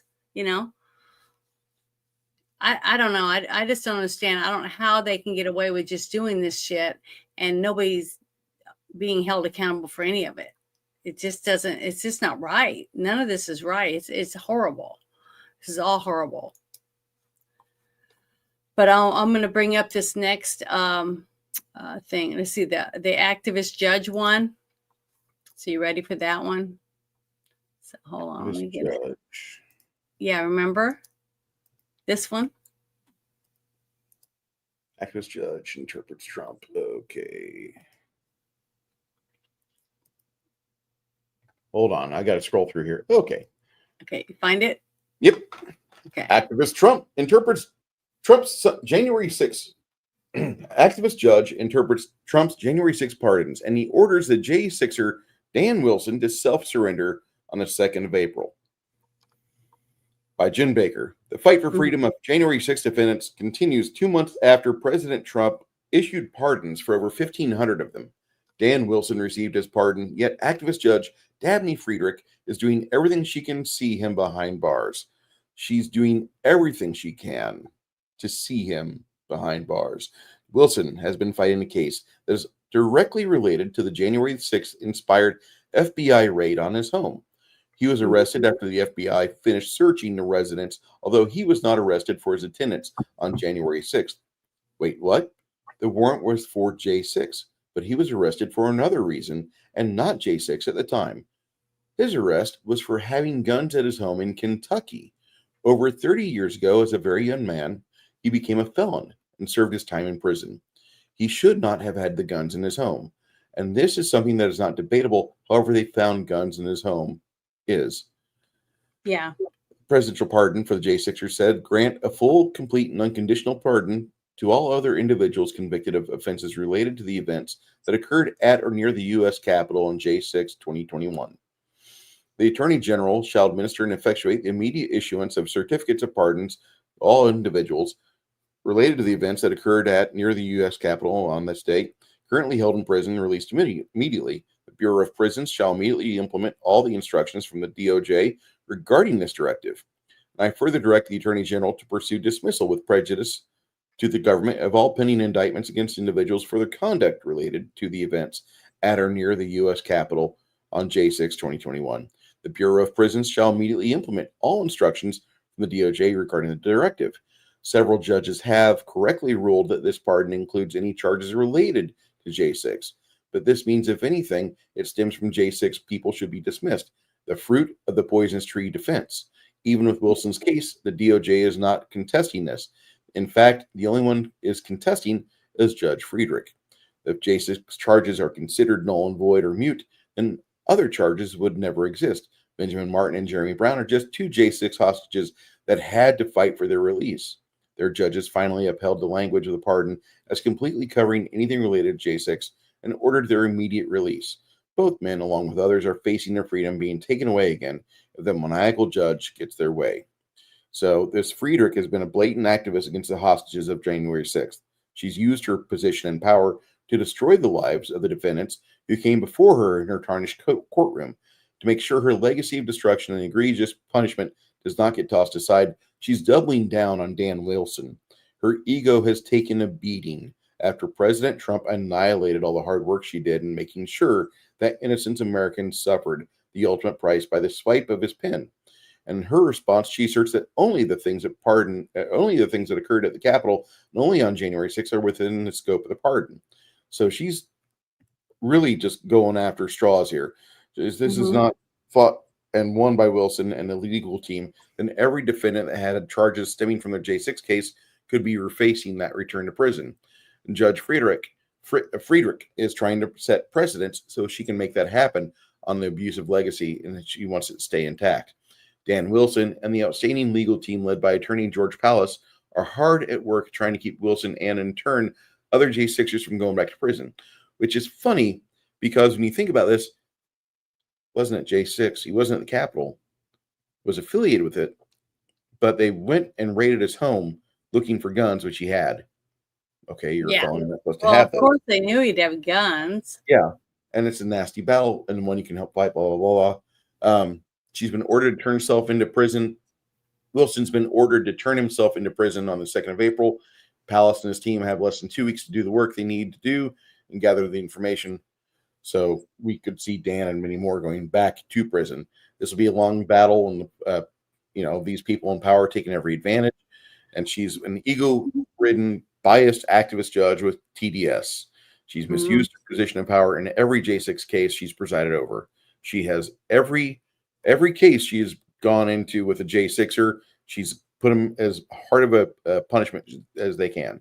For example, Guy Reffitt, he had the first J6 trial to take place, was in jail, not prison. He was never designated a prison, but kept within confines of different jails around the country, so she could always have her eye on him. The judges oversee the marshals, and marshals oversee the inmates at the jails, courthouse, and for transport. So if Reffitt had been placed in prison, he would not have been under the control of the BOP. He would have been under the control of the Bureau of the Prisons and not the marshals, and therefore not Judge Friedrich. So the readers may not know the difference between jail and prison. It's understandable, but the jails are for temporary holding, smaller sentences, and for local state crimes and pre-trial detention. They're not set up for long-term detention. So she's bopping him around the whole time, keeping her marshals with an eye on him, making sure that he's not getting out of hand or getting any, special favors, things like that. Her hatred for her hatred for J6ers is apparent in her TDS for Trump even more so. And by seeing we the people that the judges are off the rails and consumed power, many instances agreed, and there needs to be a full investigation into all judges from the top down. Judicial misconduct, having no valid oath on file, legislating from the bench, and human trafficking are a few things that would be a good start. Yeah. This until this happens, she's in it to win it, and Wilson needs the help of American people. Blah blah blah. This is kind of like an advertisement. Go to his GoFundMe. Blah blah blah. But he's probably going to go back to prison because it sounds like he doesn't have the funding for the team set up. There's not only Dan Wilson, but Jeremy Brown, Brand Martin, Daniel Ball, Dominic Box, and more. Well, unless they get a pardon. It's going to be interesting to see how this one turns out. But yeah. I'm not holding out any hope. Yeah, it's all of this is just it's sickening. That's what it is. It just makes my stomach turn that any of this stuff could happen, in our country. But as we're finding out now that the JFK stuff has been released, that man, they really did a number on JFK. A whole group of people. It wasn't just the CIA. From everything that I've been able to read, it has Israel, Cuba. I mean, just a whole bunch of countries were behind trying to get rid of them. Not the whole country, just some corrupt people in each of these countries. So it just proved to me that what I've always thought, that there are people in every single thing, churches, schools, businesses, countries, that if you have a certain amount of power, you can end up being corrupt. And it just proved me right, about that. And it's sad because, so many soldiers have gone to other countries to die to protect us from the wrong bad guys when the bad guys were right in our own government. It's just pretty pathetic and sad to me. But this next thing, I think let me delete this part right here real quick. This next thing I thought was really good, a very interesting point of view on this. Make sure I open the right one. Let's see. Darn, is it this one? Yeah, here's a good one right here. This whole thing about our Secretary of Homeland Security declares historic day as over $500 million worth of drugs are offloaded at Port Everglades. So I thought this was pretty good. And I'm always trying to push Trump's cabinet in the right direction and show people that, yeah, we can win if we just let them do their jobs. We got to be patient. Today is a historic day. Here at Port Everglades, over 22.5 tons or 45,000 pounds of cocaine and 50 pounds of marijuana are valued at over $500 million are going to be offloaded and taken out of circulation. This is an unprecedented seizure of illicit drugs that is the result of 14 different interdictions of drug smuggling vessels off the coasts of Mexico, Central and South America by the crews of the U.S. Coast Guard Cutter Stone and Coast Guard Cutter Mohawk. They've done incredible work here with their crews to remove these drugs out of the system so they can be destroyed. Today is a historic.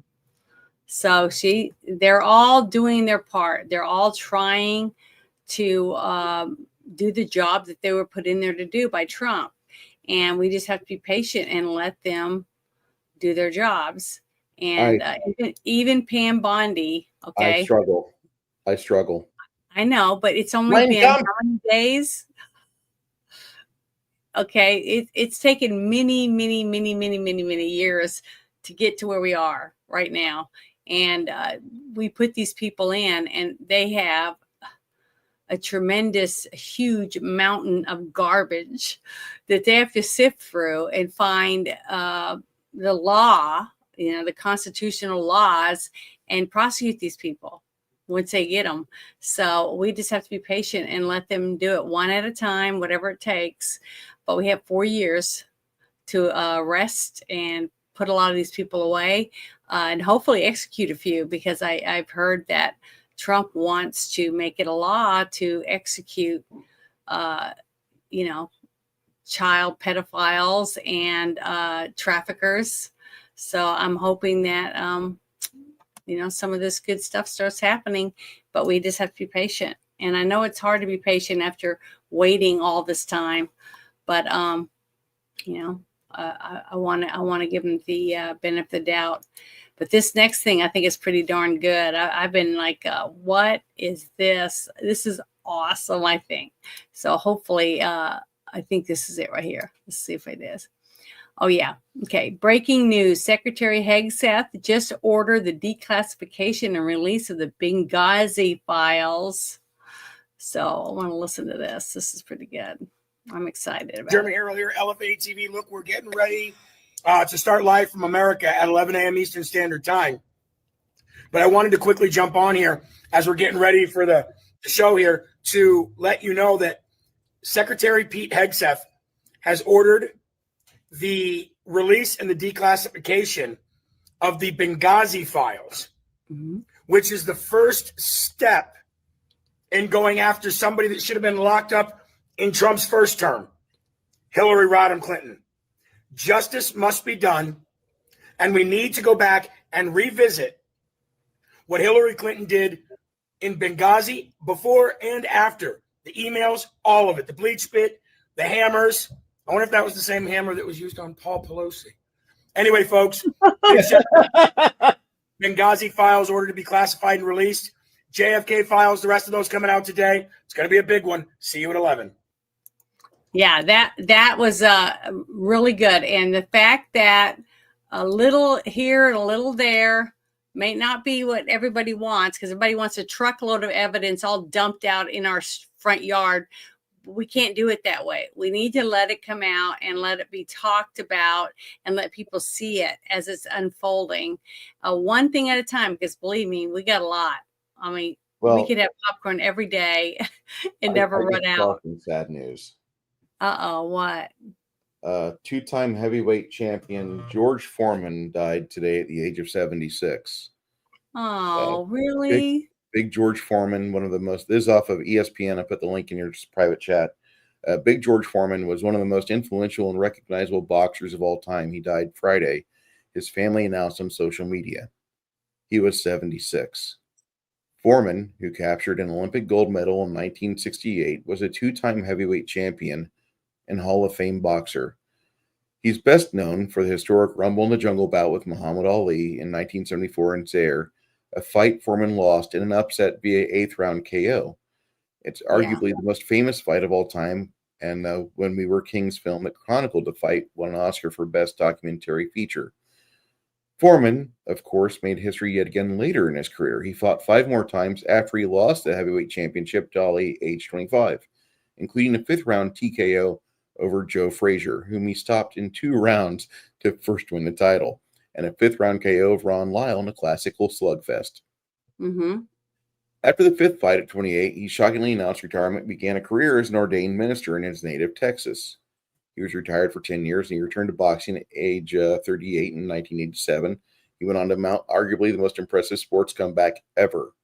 And at first, he padded the record with easy wins. One of them is a second-round KO of Jerry Cooney. But then in 91, he proved this comeback was for real when he pushed Evander Holyfield to the brink in a classic heavyweight title fight at age 42. Though he's unsuccessful in the bid to become a 2-time heavyweight champion, he was undeterred.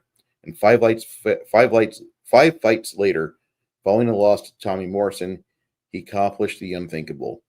Down on the scorecards in another title fight, he landed a 2-punch combo, which laid Michael Moorer down for the count of 10 in 94.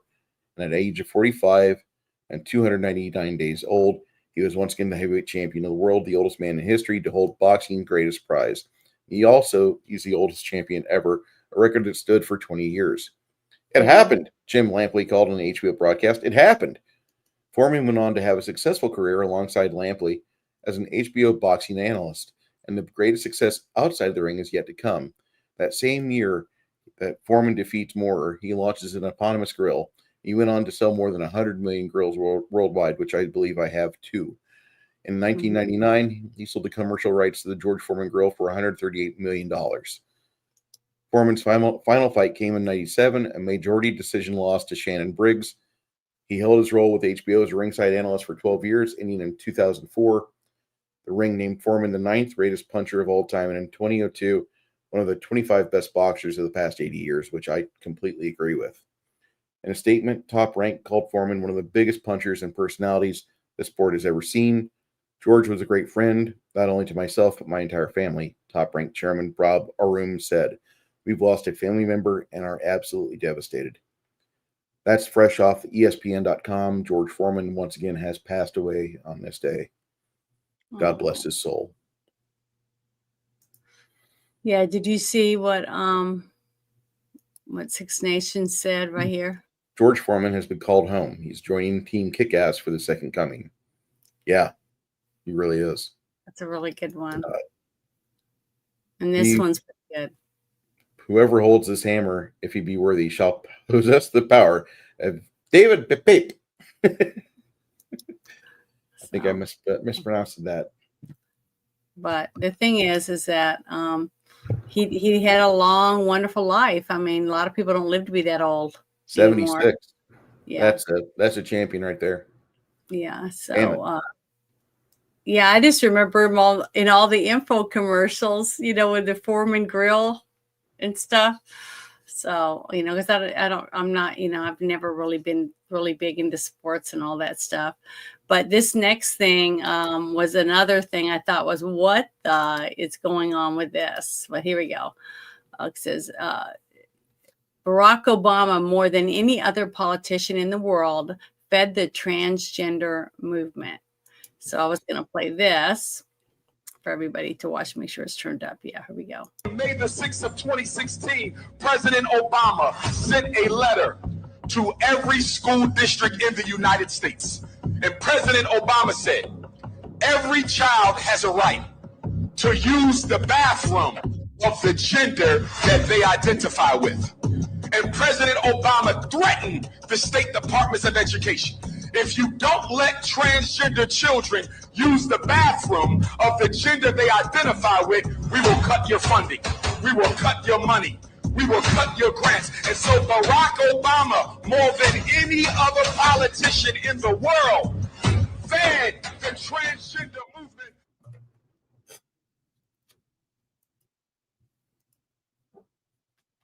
Yep. I believe that. That guy. Yeah. He started a war against the parents of all the kids that were told their parents didn't love them because they wouldn't let them be the sex that they were on the inside. Stuff like that. Because remember, I did a bunch of shows about with some help of some of my gay and lesbian friends, because they were against, it was gays against grooming, remember? And I lost a lot of subs because of it. But just because you're gay and just because you're a lesbian, doesn't mean that you're a molester. Okay, it just means that you like the same sex.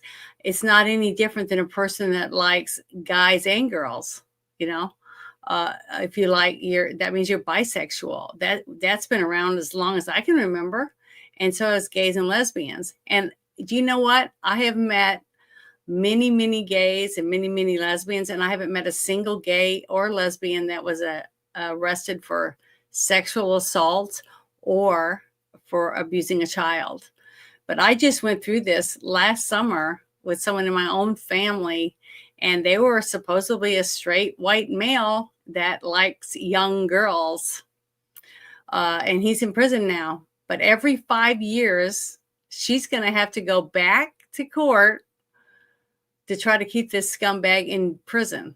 So her life, it doesn't get to go on like a normal person, okay? Because she's forced to have to face this guy over and over and over again because her rights don't matter. He got 20 years. Why is he able to go up for parole every 5? Stuff like that. That's how we can fix our country, by making people stay in prison for the time that a jury of their peers allotted them. I don't know. I just don't know what to think about any of this, because when one person has more rights than another, how is that right? They point the finger at me and say I'm a homophobe. I hate other races. They say all these things about me simply because I'm white. I don't know. And I'm straight, I just think it's terrible. I don't point my finger at anyone and accuse them of a crime. But if there's tons of evidence that says you did these things, you should go to prison for it. I don't know. I just have a hard time with that. And I just want us to come together and fight for our kids. These kids need therapy. They need loving homes, parents that will hug them and love them and be there for them and support them, even when the kid tells you, I hate you and I wish I was never born, or any of those things that kids say to their parents when they're angry.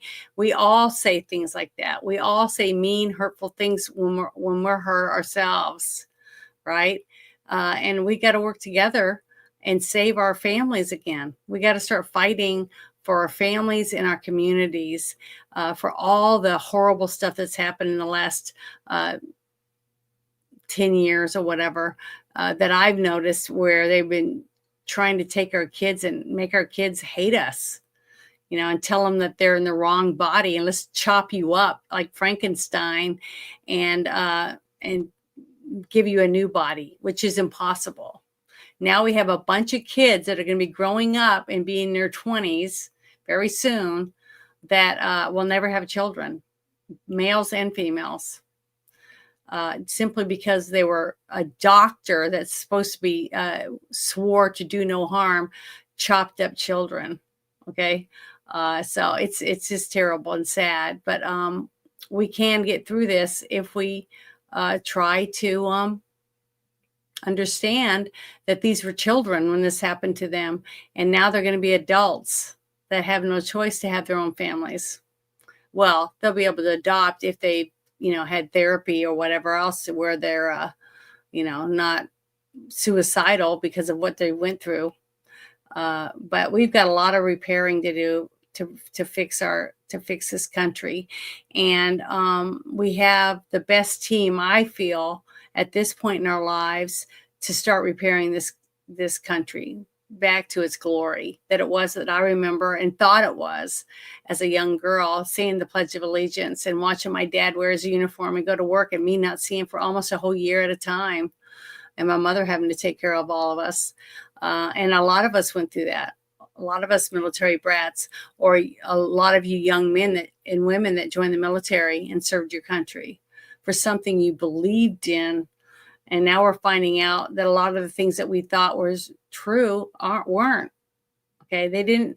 They weren't doing the things that they said they were going to do. But guess what? We got a chance to fix that with this new team right now, to pull out all the bad roots and plant new plants that can grow and blossom for all of us if we work together. And it doesn't matter that we have different skin colors, or we have different genders, or whether or not we have different religions. None of those things should matter, as long as we all love our country and want it back like it was when we were young, at least what we thought it was, and try to push it in that direction. I really think that we can win. I still think we can win. Don't you, Bruce? I can't hear you. If we can remove all the influence he had, if we can unfuck the country from every time Barack Obama touched it, I honestly think that we can get a large chunk and of the Biden. country. It was Obama. Well, The earpiece. Come on. You saw the papers. Didn't you see the papers that said that Robert Kennedy said that his son said that he was corrupt way back when? Yeah.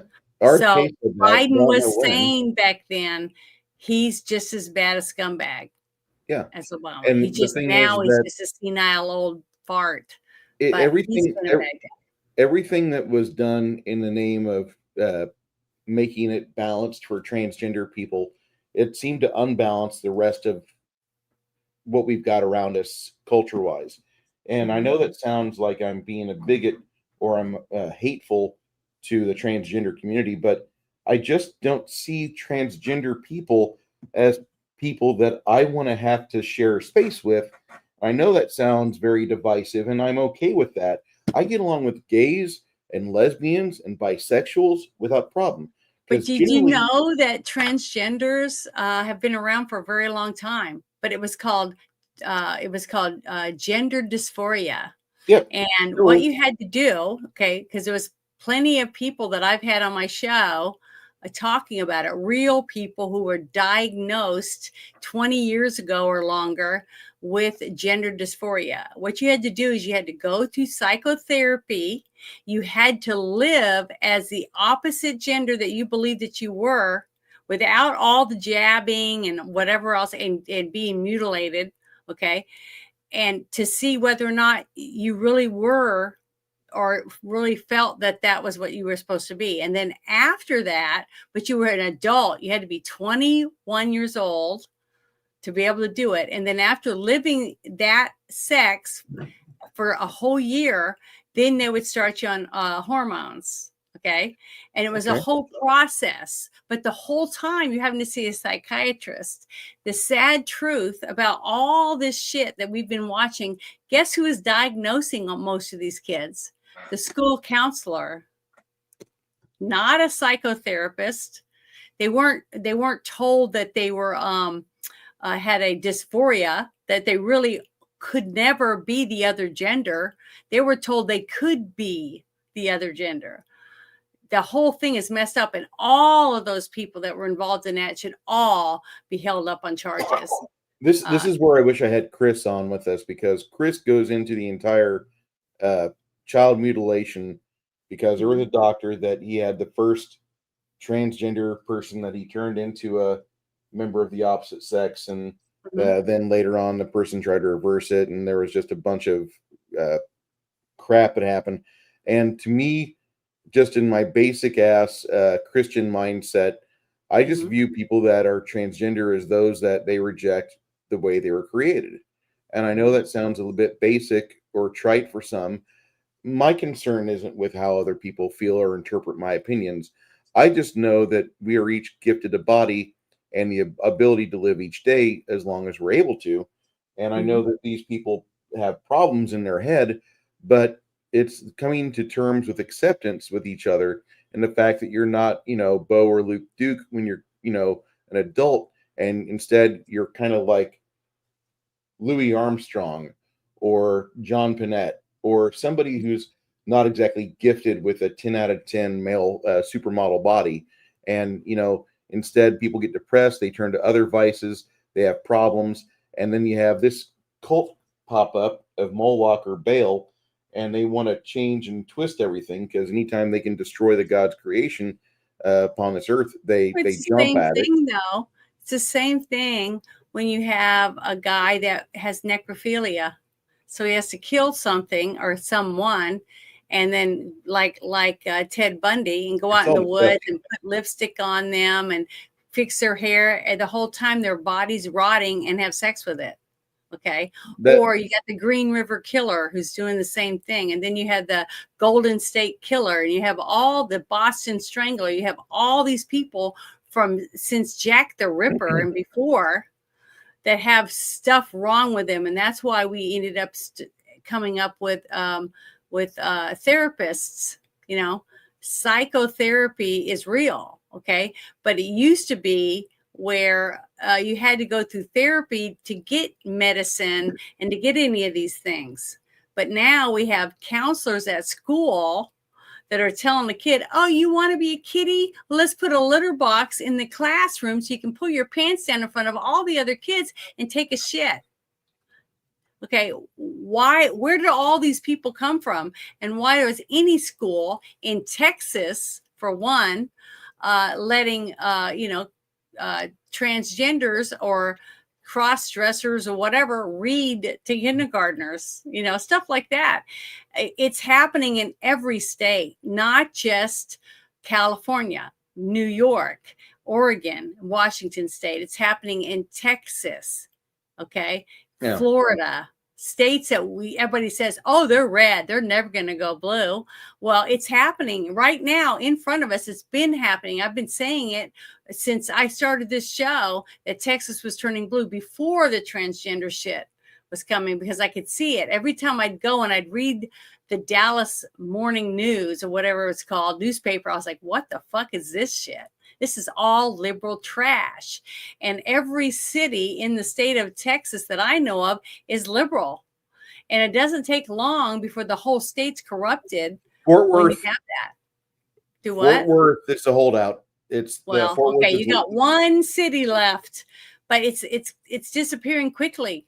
And if you guys don't fight and take back your state, it's going to be gone. And how many electoral college votes do you have? 47, 48, something like that? Something big like that. Okay. It's huge. Can we afford to lose the state of Texas? No. We can't. We can't, because guess what? They'll never have to cheat again. All they got to do is take Texas or Florida, and that's what they're doing. They're doing it right in front of you. They're slowly bringing their people in. Everybody's shocked. I can't believe all those people won. Well, they won because the people in the cities are voting for them. And if you guys don't take back your cities, it's not going to be long. A couple more years, you're not going to have any say anymore. Everything, all your taxes are going to go up. Everything's going to be more expensive. Your kids aren't going to be able to go to school. You're going to have to homeschool them because you're not going to want to send your kid to that school. You see what I mean? Mm-hmm. I don't know. I don't know what to tell anybody, but we've got to stand up and fight for our communities and our kids. We can't let this shit keep going on and on. We can't afford it. We cannot afford it, because as soon as we lose one of these states, we're never going to win a presidential election again. And they won't have to cheat. They won't have to cheat. They'll have the votes because you guys gave away your cities. All the good people move to the country and they take over the cities, and that's where the numbers come from. As much as I would love to move to the country, I kind of want to stay around San Antonio, and I really have gotten used to a lot of the things in the city. I love the city for what it is. It's where I make my living, and I'm going to fight here. And I want you to fight. I want you to take back your city. Trust me, I would love to have more people be able to hear this shit, the shitlord here, They're with their simple understanding of how life operates and how the flow of information should be fairly fast and fairly flexible. I think if more people were opened up to common sense, they would forget the indoctrination they were given in these miserable 4-year shitholes that they send their kids off to. And a lot of times it's kind of funny because you send your kid off to college and then they come back, they're fucked up. They don't have the same pretty hairstyle. They don't wear the makeup again. They look kind of like Nina, what's her name off of WWE? The little, she looks like an angry heel is what she looks like. But they look like that. And they're into things that are not quite so feminine. And then the family starts making these little concessions like, oh, she's just going through a phase. Or these other stupid statements that suddenly the husband and wife are doubting their upbringing and their reasoning as to how they made it through life with all their decades of experience. And now we're just going to listen to our daughter or our son because they've been to school. They know more than us and they've racked up a huge debt. They obviously are smart, right? And it just breaks your fucking heart to see people lose their fucking common sense. And instead of them yanking their kid out of the college and saying, we're going to figure out another way for you to do this. You got to be a better adult than this. Nope, they continue to funnel money away to these shitholes of indoctrination and watch their kid lose their entire basis for morality. They lose their entire basis of who they are and what their life is supposed to be like. Women are saying things, women are saying things like, I don't want to be a mom, or I'm choosing to never have kids. And they're making that decision, and they're going with the crazy cat lady, 40 cats and the brainworms. And we're losing our entire nation because we continue to let that propagate. I don't understand how we can get it back, but I do know that listening to people and letting them talk is one way to let them talk themselves into a circle where they end up again and they start to question themselves and what they did. What did they learn in college versus what do they already know? And is that really worth the $70 or $80 or $150,000 in debt you've racked up? Now, mind you, you don't want to enable them to have this mentality to where they're a victim. You want to empower them and be like, listen, you got to work this shit off. You went to this stupid 4-year school. You are not going to get it forgiven. I'm not going to pay for your basket weaving. Fuck you. And that's, you have to kind of give it to them in a very blunt mindset, but you have to give them the onus of responsibility. And they have to learn how to be a proper adult with making decisions and making choices and then living up to those decisions. And it's otherwise we're going to just have this culture of victims that is cranked out year after year after year. And there will be peaceful protests with Wendy's on fire and Tesla dealerships on fire, and nothing's going to change. We will lose not only Texas, we'll lose Kentucky, we'll lose Arizona, we've lost Denver. We will lose Wyoming. All these holdouts that you thought were safe. But unless you see the families get strong again, it's not going to happen. And that's where the entire discussion of tonight is. The majority of things we've talked about tonight, Janet, are because of weak men and women having households and not owning up to the patriarchal and matriarchal roles to lead a family, to lead children into adulthood, and give them proper authority to make the choices for themselves on proper decision-making skills. Instead, we allow other people to have control of our kids and have bad decision-making and do things like, yes, I want to chop my dick off. No, we have to fix this. We have to not only do this, we have to do more than just be in spaces or in panels. We have to be reaching out to people physically and at least have conversations with them, be it at the bus stop, in line at a store, or something. Because the other side, the side that's voting for Jasmine Crockett, they're organized as fuck. They're on Telegram and Signal. They're fucking communicating with people left and right, electronically and physically. They're going door to door, and they're asking for more brown shirts to help them burn down every Tesla property, which is sad. I would have never thought we'd make it to this. I wrote fiction books back in the early 2010s where violence was pretty rampant. I didn't expect my fiction I wrote for Shift Elijah's Story and Shift Election Weekend to be part of the reality we're living in 2025. I didn't expect that amount of violence I was writing about in my books to have that. This is crazy. And what we're living in is far more scary than just saying it's simple clown world. Saying it's clown world is dismissive. No. We're at the point where we're at terminal cancer stage 3, ready to go to 4.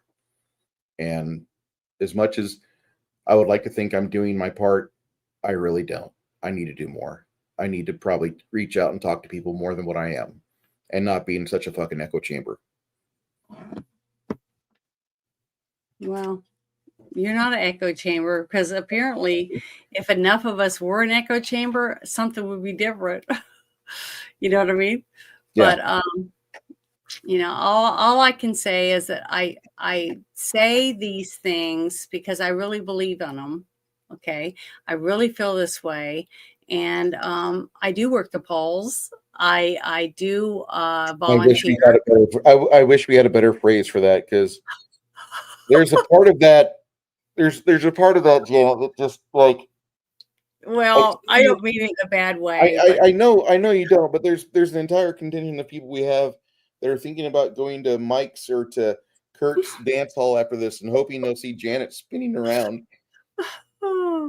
Well, there's other Janets there, not me, but other ones that are way younger than I am. So, well, the thing is that we just need to keep fighting, you know, and sharing information. It's important that we do that. And if you get time to do something and volunteer in your town, do it. You know, try to help people, help take people to vote. You know what I mean? I don't know. I don't know what else to say. So, you know, I just love my country. I have ever since I was a little girl. The very first time I learned the Pledge of Allegiance, you know, and I got to go do things with my father and see his friends all in uniform, you know, all working for the what I thought was our freedom, basically. So I can help. That's the way I look at it. But you know, I just want everyone to go to bed tonight and think about what can you do in your own community to help try to bring our country back together. And it starts at home. It starts in our own states, because if we can fight in our towns and take back our states, we're going to take back the federal government. We're slowly doing it, but we've got to be supportive of this new team. Slowly, my ass. Have you seen the timeline we've achieved so far? Mm-mm. How many days has it been since January 20th? What? We are day 70, something like that? Yeah. I mean, we've turned around quite a bit. And I'm going to go to Doge Tracker just for a second, just to see how much we've identified. Mm-hmm. And hopefully we can continue to work on getting this government spending reversed. But so far, it's cranking it up right now. Elon and his team have saved us $115 billion as of 11:18 p.m. 21 March 2025. Mm-hmm. This is crazy. And the fact that all of this, I mean, we now have a map as to what's being implemented and in review. Mm-hmm. No states have denied Doge yet, which is good. But and you know what's funny about it, if you think about it? All that money that was wasted, it wasn't spent on roads or schools or like any facilities for homeless or for more prisons or for hospitals or anything like that. This was all wasteful money that was probably going to other countries, not even helping our country with all the needs that we have right now. Just think about what we could have done with that. What was it? 160 billion? Is that what you said? Yeah. 115. Okay. 100. Let me repeat this.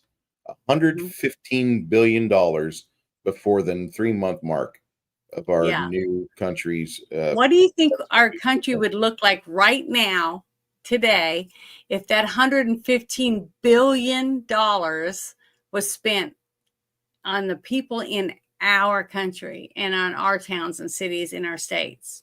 Well, can I put out the wish list?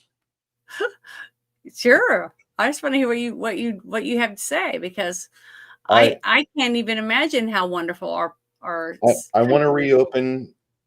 I know this sounds hateful for some, and fuck you, but I want to reopen insane asylums. Mm-hmm. We closed them down, and instead now we've got rampant homelessness. Homelessness is not caused by people that are wanting to be homeless. Homelessness is caused by generally just hard drugs, Mm-hmm. and by people refusing to get outreach at homeless shelters, because for you to go to, say, like Haven for Hope in San Antonio, you have to be sober. Yeah. You can't be on fentanyl or on heroin or on cocaine or crack and go in there and have them fucking dole out resources for you. You have to go in there sober and make an attempt to turn your life around and stop it from cratering. The people that are out there asking for money, busking, either they've got to have a good busk or they are just going to find a way to become dead. And there's no other way about it. I think the mental illness caused by the hard drugs repeated use is what is helping perpetuate it. Between that and the ease of getting a hold of crap like fentanyl, it just seems like that's like one of the things I would love to see happen. And I think that would be another place where we could open up some shelters and maybe not have the requirement to be sober, but at least a place for detox where you could have those homeless veterans that, you know, they do have shit going on in their head constantly. We would have a place for them to go chill out, get hydrated, get some liquids in you, and then we start the process of getting them transferred to places where they do demand sobriety. And I think those mental asylums are necessary. We don't have them anymore. And ever since we've shut them down, things in the cities have gone downhill. I think there's a clear distinction of with asylums and without. And maybe that's just, you know, too harsh of a wish, but it's what I want. I know for a fact that a lot of the guys I see in town that they don't want to go to the veterans home because they demand sobriety. But if they had a way to ease into it and get some semblance of dignity and their personality and their identity back, instead of being just a puppet for whatever drug is controlling them, puppeteering them around from fix to fix, I think you'd see a lot of things change, at least in the urban areas. The other thing being that, you know, I've already stated hope for homeless and veterans. The other thing would be a national decry to return back to God. Because if the country doesn't follow God, we're going to fall apart. And I know that there's some people that just absolutely disagree with that. They're also the same ones that don't like my statements on transgender movements. Well, okay, we disagree. But if we had a national call to return to God, not saying we turn to Christianity, not saying we all turn Catholic, not saying we go to Muslims or Sikhs, but if we had a statement coming out from the government like we were a more prosperous country, we were more prolific, and we were more productive, and we were happier. We had less divorce when we had spirituality and religion as a focus in our life. I think this would really fix a lot of the problems in America, because ever since we started embracing, you don't need a man, you don't need kids, you don't need to have the identity of being a father or mother, shovel that onto Generation X and Y, we wouldn't have the problems that we're seeing now with Generation Z getting into adulthood. I know this sounds like I'm just like asking us to return to Norman Rockwell living. Fuck what I wouldn't give to have a life into my elderly years as living in the life of what Norman Rockwell had and what he painted. Call me a bigot. I've got wide shoulders. Mm-hmm. Mm-hmm. That's what I'd like to see. I would like to see a country where children could walk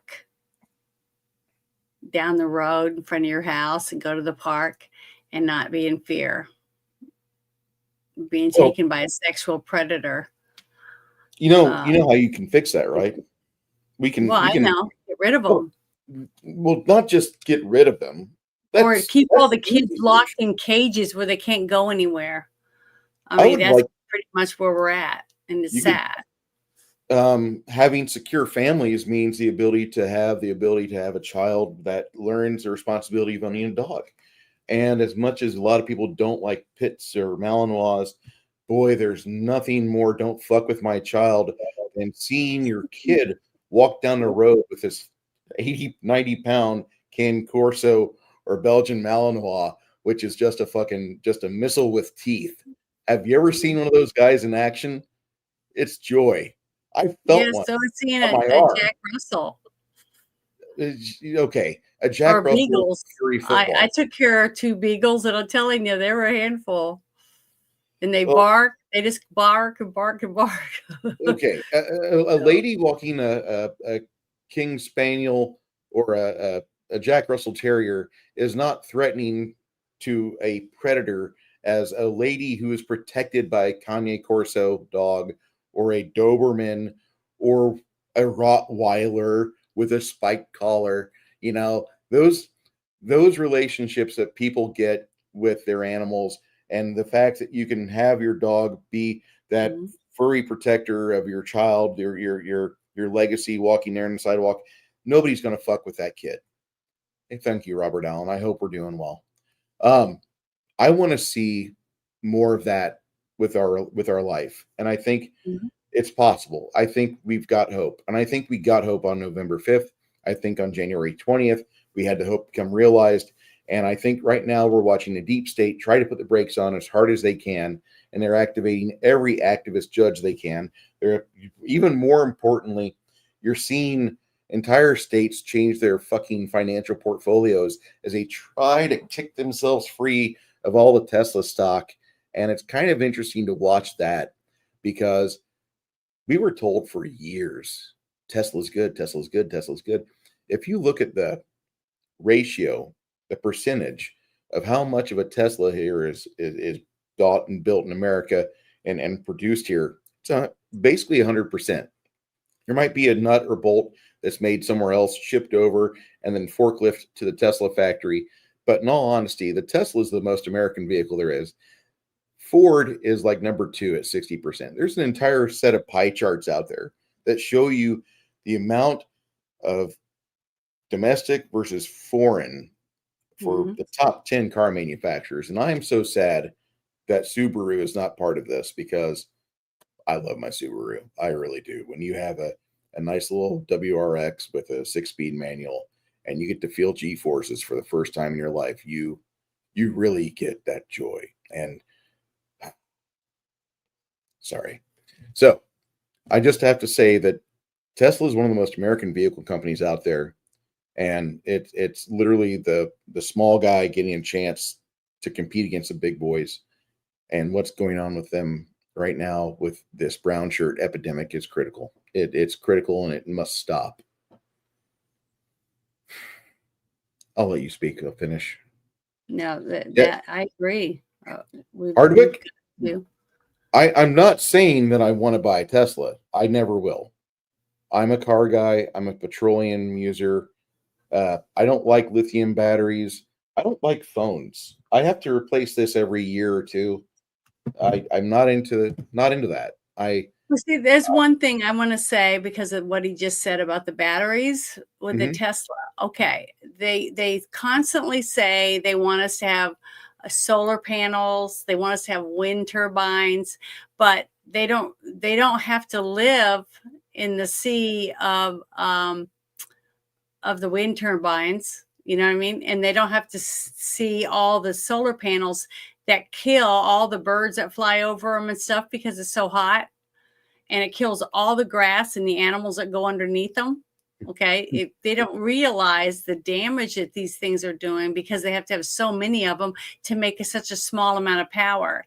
And every single of those giant fans that they had to put up to try to make wind power, they have to have electricity to them just to have it work. And then you go and you see the junkyards with all the broken pieces that they take off, and then the junkyards with all the dead batteries that they can't get rid of. Not efficient. Okay. The thing is, they think they're helping, but they're not. they're making it worse. And the thing is, guess what? All those plastic things that they make are made out of. Well, it's all oil. Okay, so they're not cleaning the environment, they're making it worse. All the eagles and the condors and stuff that are killed by all these stupid things that they say are better for the country, and now they've closed down all the nuclear power plants and begging Arizona for power. Okay, California is, because they have rolling blackouts already because they can't produce enough electricity for the state, but they want everybody to have electric cars, and they can't even charge them. And then if somebody has a charger in their driveway and someone else sees it and they plug it in, you can't even have them arrested for sitting in your driveway using your electricity to charge their car. I mean, just the whole thing is messed up because they're just a bunch of dumbasses that are trying to run you into the ground and steal your money, because it's all fake. Is control. That's all it is. Yeah, that's all it is. About. It's bullshit. And as much as I just talked highly about Tesla, I will never own one. But if you live in a southern climate, if you live in an area that does not get a lot of inclement weather, like San Antonio gets about a week and a half of winter a year. Mm-hmm. And once you get over that week of it's 30 degrees, you can get your 300-mile driving radius back, and that's about it. That's the problem that I have. It takes you too long to charge. Whereas if I pull up to a fueling station with my little Subaru, 15 gallons later, I'm up and running. Typically, I'm out of service, out of the road for about 10 minutes at most. And then I'm back on the road again. And that's the thing I like about the Subaru, about gasoline-powered cars. Everywhere I go, there's a gasoline facility. Rush Limbaugh, the great one himself, stated that petroleum is a lubricant for our economy. And it's very important that the liberals and the statists realize this, because for them to put so many fees, tariffs, and regulations on production of this lubricant for our economy, that was an easy way for them to start winning their war against American greatness. And that is exactly where we're at today. We are fighting against the people that do not want to see your children free. They want to see your children saddled with debt from the moment they're born until the moment they're dead. And they're happy to continue pushing this. If you look at what we said earlier about Germany, with the billions of debt they have mounting on a yearly basis, and Germany is plotting for even more debt to happen, and they're begging the rest of the EU to go to war with them against Russia to save the Ukraine, you can see where this is leading. These, we know who has bad ideas. And as much as I would like to say, I would love to see wind and solar become productive, it's not going to happen in my lifetime. And I don't think it will happen in the next lifetime either. The thing is that we have a grid that is very dependent upon natural gas and oil. And they're saying that wind and solar helps, but it really doesn't, because you can put a wind farm down and you'll never make money from the wind farm. It will never be productive because you have the petroleum that's needed to be extracted from the ground. You have the rocks and hard surfaces that are required to construct the actual materials that the windmill is made out of. Then you have to deal with the maintenance and upkeep once you get it planted in the ground. And you have the chemicals that are largely petroleum based for a lot of the lubricants for things to keep spinning. And then more importantly, you have to pay for the lease which it sits upon. They can't confiscate that property in most states. They have to pay the landowner that they borrowed the land from. They have to pay him a stipend or allow him to mooch off of the production of the energy from that. And that's on every one of these stupid things. So they never do exactly pay themselves back. They don't. If you look into this, they are never a positive on the local economy. The people making money on the windmills are the manufacturers and the contractors that get them to location and maintain it. But that money that they were promised to be returned to the economy for a more productive, cleaner environment, that never happens. It is a perfect government project. Mm-hmm. It will never be fiscally responsible. Solar panels are about the same way. Janet hit on the fact that it cooks the air above them, so you have birds dying. And underneath. If you drive around San Antonio on the 1604, you can see that clearly on the east side, just north of I-10 1604 intersection. There's a wind farm or a solar farm a mile north of that on 1604 to the western side, and you can see hundreds of these stupid panels that are opened up, and you can see bird carcasses all up and down the highway, which is kind of sad. It's more alarming than driving past a drive-through movie theater showing porn. Mm-hmm. In public, outdoors, where children may be present. Well, the thing is that it's on us now. We did our work. We did what we needed to do. We got Trump in office again. Okay, he chose J.D. Vance, and so far J.D. Vance seems to be doing an America First agenda. I've been very impressed with everything he's done so far by traveling to other countries, the way he's worked with Trump sitting next to him when he dealt with Zelensky and a few other different things like that. But also the other people he chose for his team. I can't wait to see what happens in the next couple months now that Dan Bongino's in there, and our new educational person, the one who's going to work on trying to fix some of the mess that we have in our schools. So we've got a huge pile of garbage that they have to dig through and try to pick out the things that are good and try to work with the good things and get rid of the bad things. So we'll see how it goes. But we've got, I can't wait to see what happens by the end of this year, what changes we've made and how much we've helped our country. But you want me to put that up? Yeah. Okay.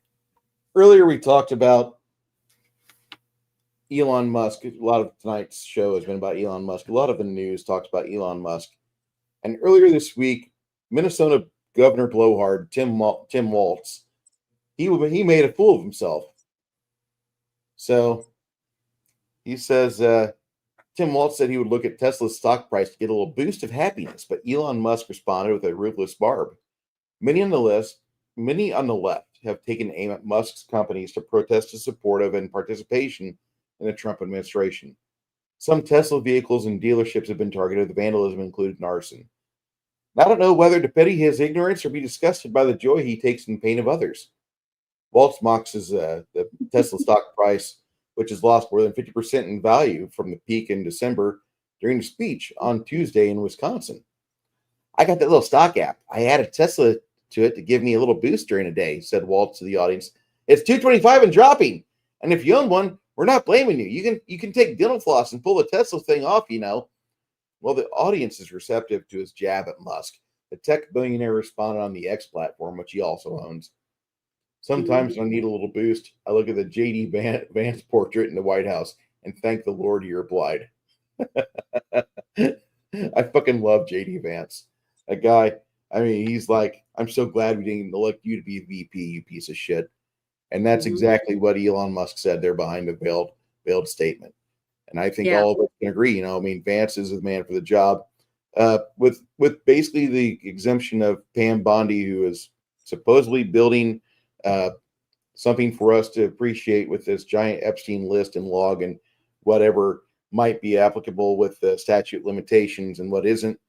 We might have a really good product here to where they have the ability to push some sort of holdings and detainment along people and start getting charges filed out. The Epstein list is long, but if she doesn't pull through, you know, I'm not going to be that far off of my initial mark. I would like to be wrong. And I know that sounds really weird because you would think I love being right all the time.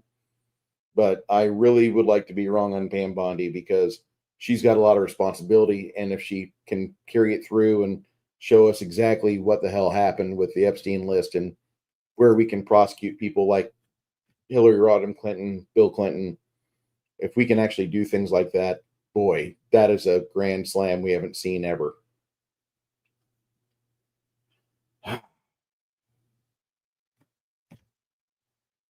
Any thoughts? Yeah, the same thing. I'm trying to be patient and give them each time to see what they can do. But now that Dan Bongino's in there, and you got to remember, he just got in. I'll give him 3 months. No, I mean who he works with. He works with Pam Bondi and Kash Patel. All three of them are going to have to work together. And now that all three of them are in there and they all have, things that need to be done. And also, they're going to be also working with Tulsi Gabbard. All of them are interconnected to some degree. What's the gentleman that, I can't remember who he is, what his job was. He was the one that I played the one video, and he was talking about the, doing the census again and how we're going to use who we already pay, which is the post office people. And I can't remember what his name was, but I really liked him. I like the way he thinks, the things that he's trying to do with saving us money. And he laughed about it because he said that Trump came up to him and said, okay, I want you to see what you can come up with to save us some money when it comes to the United States Postal Service, and see if we can do something with that. And so he said, and then he left his office, and then he said, I was walking down the hallway the next day, and he says, well, what have you figured out? You expected something that quick. So he's running everything in the White House and the country the same way that we saw him run the TV show Apprentice and some of the other things that we've seen him do. So, and he's a showman. Okay. So, but he's still a person. He still has grandchildren, a wife, a beautiful wife. I saw a video of him walking towards his helicopter with Melania next to him, and she slips and he grabs her around the waist and keeps her from falling down. He's a husband. He's a dad. He's a grandpa. He's the president, and he acts like it. And he's proud of it. He's proud to be who he is. And when he goes out and he hugs the American flag, and he just, some of the things that he does is so personable, but he seems like someone who loves who his family is. He loves his country. And I just think he's going to just do more and more and more. And he just seems like he never stops. You know what I mean? Mm-hmm. He just has ever-ready batteries in him. I love that. Yeah, it's funny. Are you sharing this? Yeah, it's okay. up. I just thought that was hilarious. I wanted everybody to see this. Remember the angry feminist? This is her today. Yeah. They could be the same person. Really. Yeah, but did you see the huge rally that had is it OAC? AOC. Yeah, AOC and Bernie Sanders, and had like 15,000 people there. For them, that's good numbers. That's really good numbers for Bernie. But the thing is, all they're doing, they're taking the same washed up, crappy ideas, and they're putting them in a new younger woman and an old geezer that's a communist. And I don't like him, but guess what? Joe Rogan voted for him, and he'll probably vote for these two dumbasses. So do you think that Joe Rogan loves this country or not? I don't. I'm not going to hypothesize as to who somebody else might vote for, but I'm just. He came out for Bernie Sanders. He did on his show. So he can afford to live under communism, because guess what? Really, he can't. Yes, he can. He's not poor like us. Well, so he'd be able to survive. We wouldn't. It would still affect his. He's not that rich. He's got millions of dollars. Yes, not the socialist. But if you think about it. He's got millions of dollars, absolutely, but socialism hurts all tax brackets, and he would much rather be not under a Bernie budget, okay, not under the tax and regulation heavy socialist lifestyle that those two are always trying to promote. Nobody wants to pay $10 a gallon for gas. That crushes the middle class. That really throws the upper class into a loop because now they have no way to rely on the underclasses to do a lot of the work that they need done. And therefore, you're going to see a real collapse in the economic market. I honestly think that while Joe Rogan appreciates some of the things that Bernie Sanders said in the past, I don't see where he would think that after being shown 2019 and the turnaround of early 2025, I don't think he'd be the type of person that would want to go towards the economic instability that a Bernie Sanders life would cause. And that's exactly how I see Bernie Sanders. Yeah, AOC and him can get 15,000 people. You can get 100,000 guys to tell AOC take off her shirt because she's got huge hooters for a young, small Yeah, thing but like that. honestly, this But- is what's scary. This is what scares me. I talk to lots of young men, okay, Mhm. on different apps. And the fact that a young man, would sleep with a dumbass that they think is a dumbass, okay, that a dumbass Democrat or liberal that does, that thinks that, we need Uber cars and we should live in smart cities and we should have nothing but no gas. Everything should be done with electricity. This same person, and they would sleep with her just because she has a nice ass or she has huge hooters. Okay. And risk having a child with someone that would kill it in a heartbeat because it might ruin their figure. Okay. But they would still sleep with her.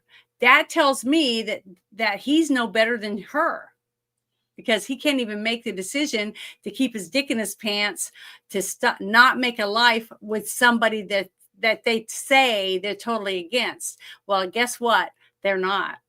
So until the men step up to the plate and say, fuck it, I am not going to end up with some lame ass piece of shit willingly just because she has a nice ass or I big honestly, hooters. I honestly think that there's two types of men in this world. Actually, yeah, two types of men. The first type impulsively takes their hard dick and tries to sink it into something like AOC, if not AOC. Mhm. The second type remembers that time they fucked up and looks at their pay stub and is like, yeah, that child support hurt me. I'm not going to do that again. I'm good. And I think there's a lot of guys out there that are willing to pull those people aside, like, hey, listen, yeah, it looks great. You're better off to go get a rub and tug from the strange chick over at Dance Hall X or whatever and just let her give you a handy than going after something like that because that one there costs you deep. But it's just like I was talked about before. When I was in high school and I was in shop, and I had lots of guy friends in shop, and they're all talking about their conquests over the weekend. They're 10th, 11th grade. Some of them are seniors. And they're talking about all their conquests and how they're going to each take turns with all the different girls, right? And I asked them point blank, I said, one day you're going to get married. What kind of girl do you want to marry? And they were saying, well, I want a girl that's good, that goes to church, that doesn't, that is probably a virgin if I can get one, blah, blah, blah.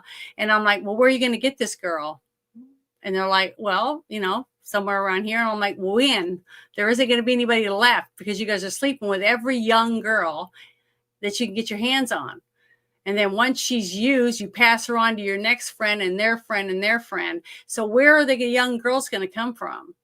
The young virgins or the young sweet girl that isn't been bitter because she's been treated like shit and lied to by a guy to get her to sleep with him. And then he doesn't want to have to do with her, but he talks about her in the locker room to all the other guys. Yeah, she'll give you a blowjob, or she'll do this or she'll do that.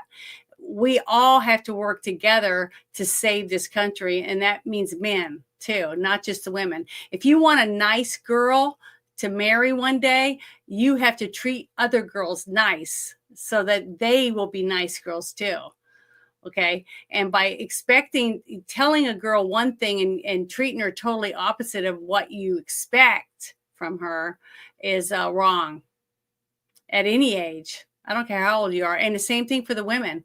If a woman only wants you because you have a nice car and a big fat wallet, then I wouldn't want her. Have you watched? If Have she's you a watched hard Man yet? worker and she takes care of herself, and she's good to her parents and takes care of her home, guess what? She's probably going to do the same thing when you get her to finally marry you and move into your house. But if you marry some girl that mom and dad buys everything for, and she walks around like this because she don't want to hurt her nails, and she's like, well, whatever, you get what you pay for. So start treating the women the way you want to be treated, with respect, and maybe we'll end up with some couples that are actually respectful of each other, that stay married and raise kids that feel the same way. But until we change all of the things, one thing here and one thing there isn't ever going to work. It's got to be a combination of all the things if we expect to have a better country. I'm just saying that I've started watching Landman, and I think that show has so much wisdom packed into the lead character. I don't know if anybody here is familiar with Landman. I think all of you should watch it. Get a 7-day freebie on Paramount and watch the 8 episodes. It'll be probably the best 8 hours you've spent aside from watching. What episodes of what again? So we can Landman. Oh yeah. Well, I heard it was really good. Maybe we should do it. You have an intellectual wet spot for fucking everything Taylor Sheridan, and everything that guy's put out so far, you have not been quiet about. Landman is probably the best show that's come out since the Rookie.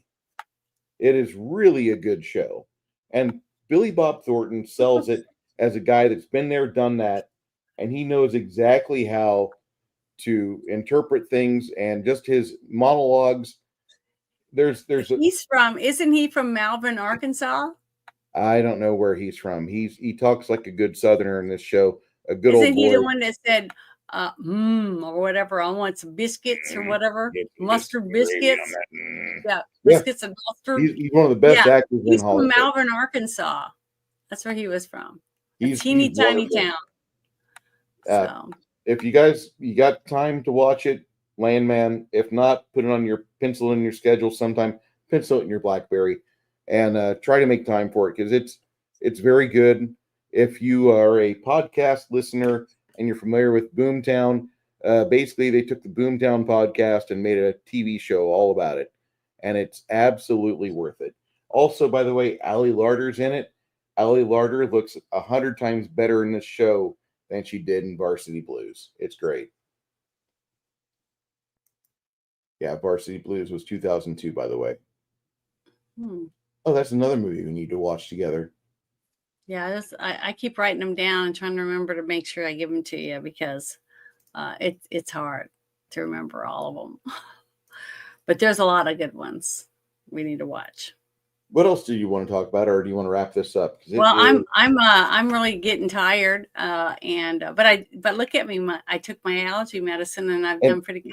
Your face isn't all puffed up like a George Foreman boxer. Yeah, I feel pretty good right now. But the thing is, I just want people to really think about what it is we want. What do we want in our communities? What do we want in our state? Isn't that why we move from one state to another? Because we can't deal with whatever's going on in one state, and so we move to another one and see how it works. Like I left a wonderful city that I loved, okay, with all my heart, because it was getting so bad. The crime was just so bad, and because of my skin tone, I felt more likely I was going to be hurt because of it. Because of the mentality that the city was starting to have toward people like me. So I had to leave. But now I'm in somewhere where nobody even notices me, basically, because I'm in the middle of no place. And when I go somewhere, some people, wave or whatever else, but it's just a small town, and people just don't, it's just not the same. It's way different in a small town compared to a city. So, Holy cow! What is it now? Ministries, good catch. What is it? I was talking about Ali Larter looks really good at age 50 in the show Landman, and Cotton Ministries like, yeah, she's in Jay and Silent Bob Strike Back. Holy shit, you're right. That's the girl that farts. She fucking rips one in that movie, and it's one of the funniest farts in movie history I've ever seen. Hardwick, it's Ali Larter. If you don't know who she is, watch Landman. You'll have a good fap. It's great. It absolutely my favorite show on aside from The Rookie, which is 8 seasons deep, which is still holding its quality. But Landman looks really good. If they can keep the quality up, they don't go downhill like fucking Yellowstone, I'll be happy. Yeah. Sorry. Yeah, I haven't even gotten to see the very ending of Yellowstone yet. I'm gonna shut up. I didn't see all of it, but I'm not happy.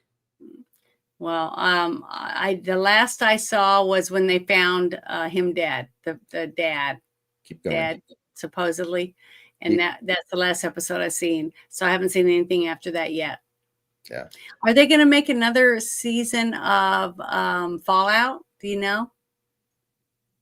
I have no idea. See, I haven't gotten that deep on it, Hardwick Bentho. I've only got about 10 people that said that I need to watch it all the way into season 7 or 8.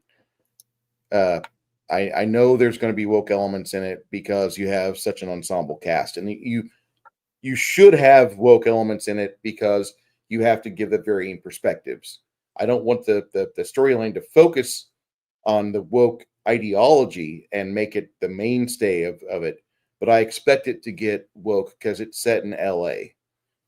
It's about kind of based on this situation where this guy was like 40 or 45 years old, Janet, and he had a midlife crisis and he joined the cops. He joined the PD because Los Angeles Police Department doesn't have an age maximum for starting as a police officer. So here he was starting as a middle-aged guy and running around with 20-year-old kids and fresh out of military vets rubbing their knees and shit. So yeah, like it's the first. I can attest the first 2 seasons of The Rookie have kept me entertained. I'm starting the 3rd season and I'm really happy with it so far. I know, and I expect things to not be to my liking. If you want the best show ever made, it's The Wire. Just 5 seasons of The Wire, 5 seasons of glorious pre-2010 writing that never goes anywhere from fucking, what is that? Baltimore, Maryland.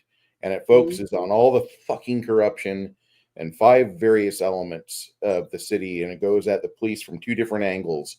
It goes into the fucking unions and how corrupt that is. It goes into the media and how piece of shit that is. It goes into the horrible fucking part about the education system. And then it goes and focuses on things, and you see just everything for what it is. And you realize, thank God I don't live in Baltimore. And then you realize when you are watching The Wire for the 4th time, you're like, San Antonio is really not too different from this. Brandon Routh's character being a blatant racist in LAPD, it jumped a shark for me. I don't know who Brandon Routh is. I think that's Superman from 2007.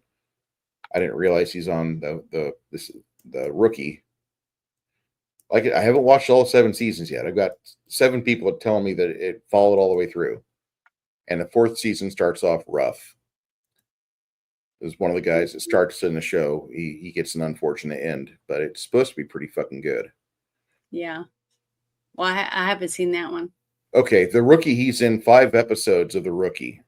So I expect him to not last if I'm just seeing that on IMDb. But yeah. And everybody's choices are different. I understand that. I would love it if we would have non-woke script writers writing for non-woke, but then we get too far with that, and then some asshole gets involved, and now you have the Daily Wire, which had some really good ideas, but then Ben Shapiro took it over, and I'm not a fan of Ben Shapiro's. It's all on his ideology. I don't like him.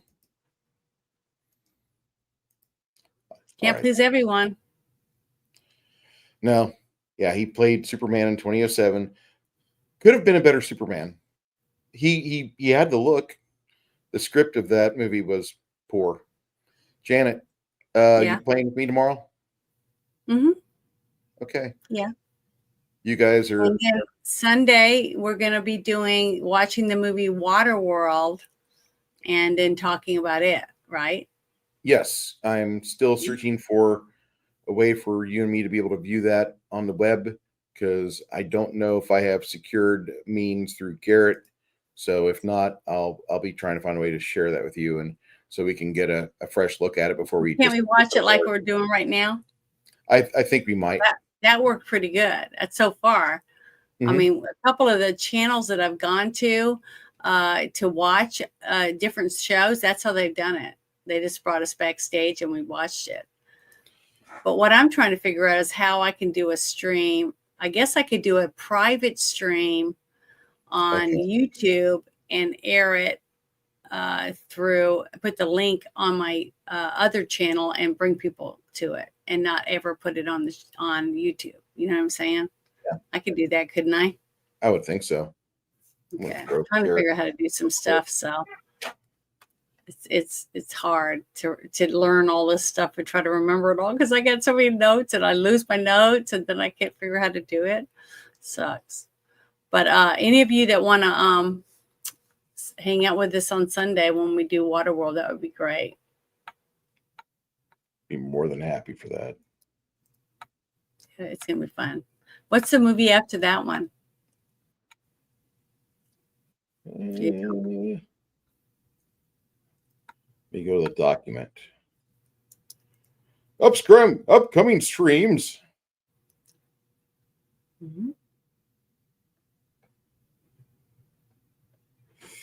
Ooh. So here's your choice. The 30th, I believe it's the 30th of March. Yeah, it'll be the 30th. Nope, 29th. Nope, 30th of March. Yeah. We are looking at either The Last Unicorn, Yeah. or we're looking at Night of the Comet. Either one. I like both of them. Well, I'm going to go for The Last Unicorn because I already had that penciled in for March of this year. We'll do Night of the Comet in May then. And then we have to do, one of these days, we got to do the Dark Crystal. I could have sworn we'd done that already. No, we haven't. And we haven't done Never Ending Story.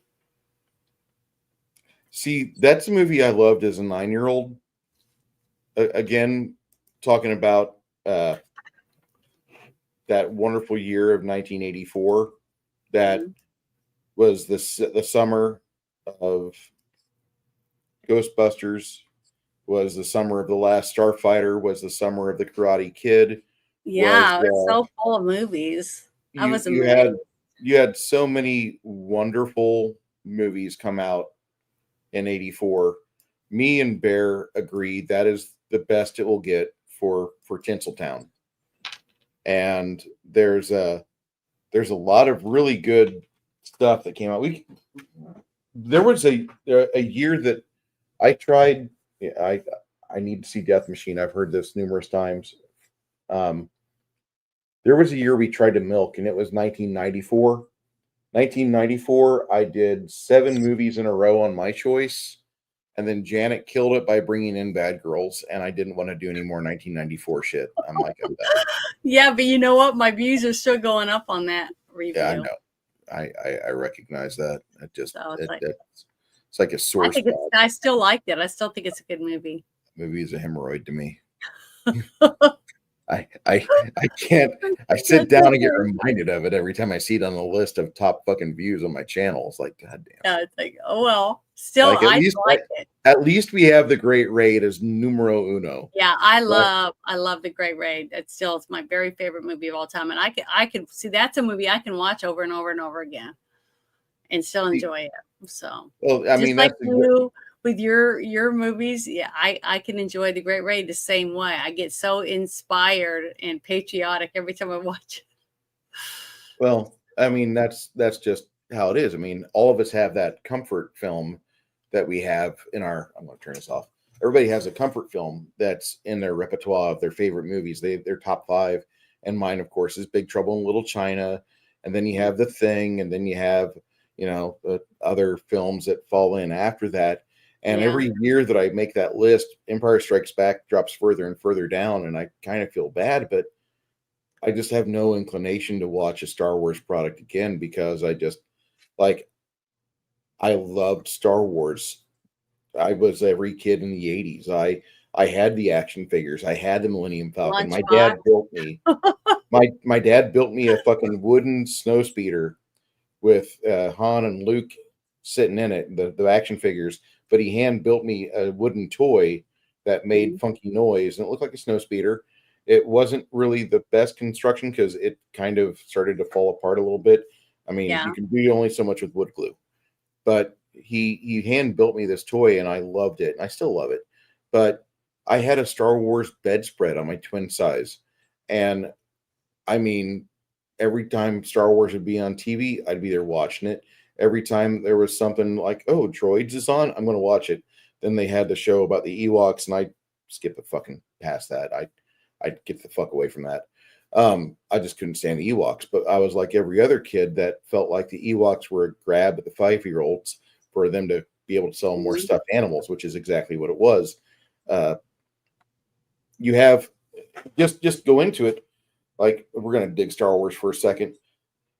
Return of the Jedi was not supposed to be the third and final in the trilogy. It was supposed to be more movies after Return of the Jedi.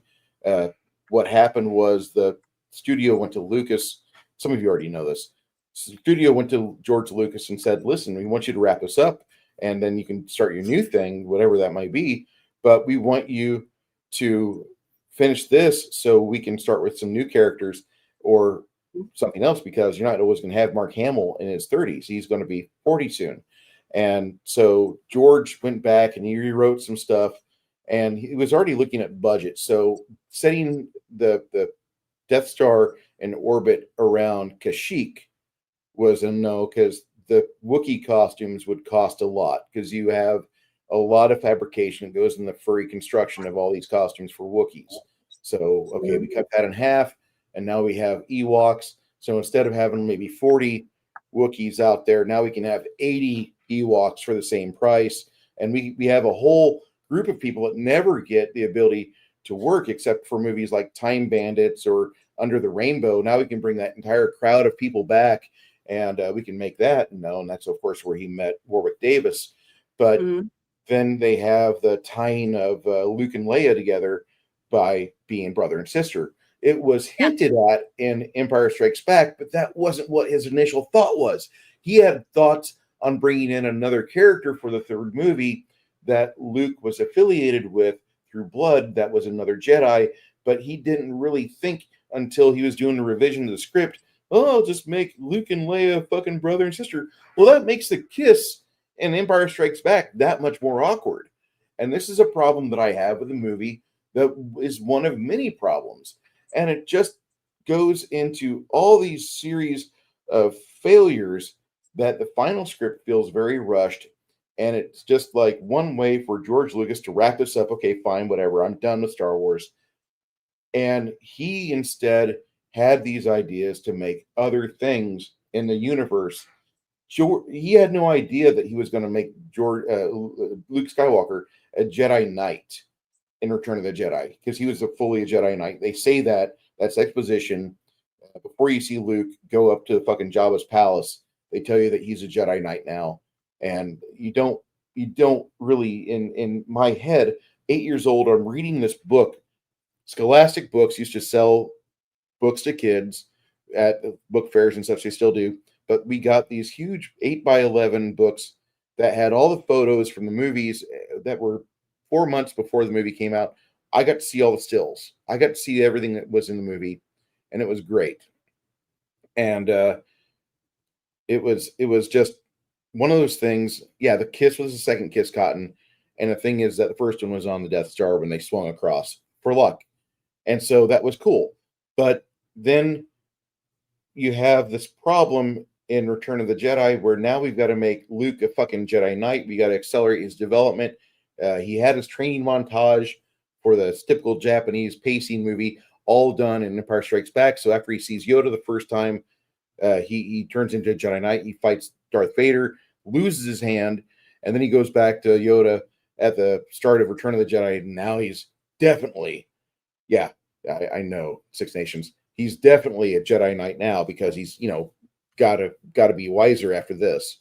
So I really just felt this entire situation for Return of the Jedi is just a lost opportunity for us to have a modern classic of 3 great sci-fi movies. We got 2 in 1 quarter because I feel the Ewoks detract so much from my enjoyment. The part in the Ewok village where the movie comes to an absolute standstill makes me completely pissed. I was 8 years old in the theater, and I'm like, oh my God, I don't want to be here. If the rest of the movie is 3PO talking to the Ewoks and catching them up on the first 2 movies, I don't want to be here. And I'm 8 years old thinking this. So anyway, Star Wars for me is just a sore fucking subject. It's just like whenever I look at my list and I see Bad Girls as my number 2 movie on my fucking YouTube channel. It's like, ugh. Well, you got to remember, all movies aren't for everyone. Okay. Just I like get I that. love Lars and the Real Girl, and nobody else in my family liked it. So I'm so happy you've passed that movie along like a bad joint. That skunkweed movie is so horrible. That I is thought the it was worst. great. I still love it. But see, just because someone might not agree with me that it's a good movie doesn't mean that it's a bad movie. It See what I mean? causes discussion. Yeah, Okay, it's supposed to, 'cause it's about mental illness. See, even though they had a doll in it, it doesn't mean it was for playing with. I've got a question in the comments here. Bruce, have you Yeah. ever read John Carter of Mars books by Edgar Rice Burroughs?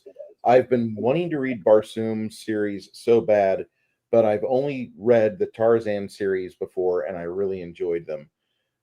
Soy-based Jeremy, I'm sorry to hear that you're not feeling well, and I hope you figure out some ivermectin and some OJ, and you get yourself facing forward again. I need to read more. I know this. I'm in front of this PC a lot. I'm going to probably start being less in front of the PC because I need to drop weight. I'm getting to the point where I'm almost unrecognizable when I look in the mirror, so I got to fix that. Did I poop? Sometimes pooping helps. Yeah, that usually does. I need to poop more if I'm getting fatter. Anyway, go ahead, Janet. Well, I'm just going to say thank you to everyone for hanging out with us tonight, and I hope that we entertained you some, and hopefully gave you some new information that maybe you didn't know about. But thank you so much, because we love doing this. I know I do, but yeah, Bruce didn't realize he was making such a monster when he first had me on his show. I knew exactly what I knew exactly what I was getting into. Well, I didn't. I didn't know that I was going to liking all this stuff. Janet, when we talk, how many times do you take the conversation away from me? A lot. Most of the time.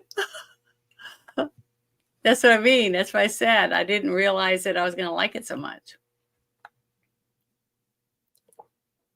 All right. So I guess if you want to see more of Miss Janet and myself tomorrow, I will probably not be wearing the most manly tank top ever made. All depends. If I feel like, meh, it's Saturday, I'm going to run a game, I might be wearing it still. But I love this tank top. This is such a fucking dressy little tank top, and it's got. I know it really is cool. It's a white beater. It's even got the little duck. Yeah. The little quack bang is the buttons. Yeah. That's fucking awesome. I think I'm going to do something kind of like this for my first tank top, but instead I'm going to have D100s or 2D10 instead of the little duck. Yeah, it'd be great. Classy. A D20 for the flower.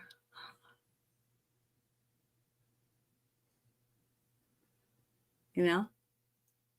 I love you. I think it'd be really cool right there. Or 2 of them for nipples on the front. For the girls. The headlights. Yeah, headlights. Headlights. But I just want to say thank you to everybody, and hope you guys have a wonderful weekend, and hope you can hang out with us on Sunday as we talk about the movie Waterworld. It's going to be fun. I haven't even decided what I'm going to wear for my costume yet. So we'll see. But you ready to go? You ready to leave? Yeah. Yeah, I'm ready. I started working on a new set of figures. Got about 10 figures. I started getting a couple layers of paint on them, a couple colors, and the pile is going down. We are very happy. The pile is going down. It looks like the desk of shame will be visible by this time next year. Well, good. But thank you again, and hope to see you this weekend to stop in and say hello at least, and have a great weekend. Bye, everyone. Remember, Okay. only you can stop capitalism. Yeah, I hope you like my outro again. I love it. Bye-bye.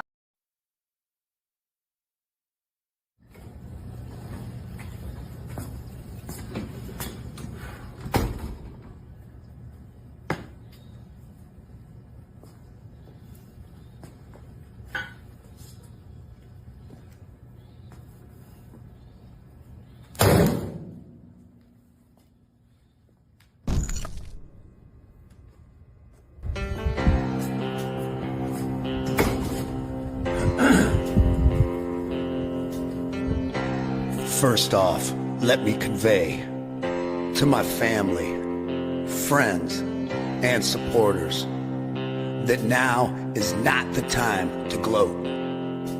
We must remember that most of our left-leaning friends are good people who want the same things in life as we do, but simply think differently on how to get there.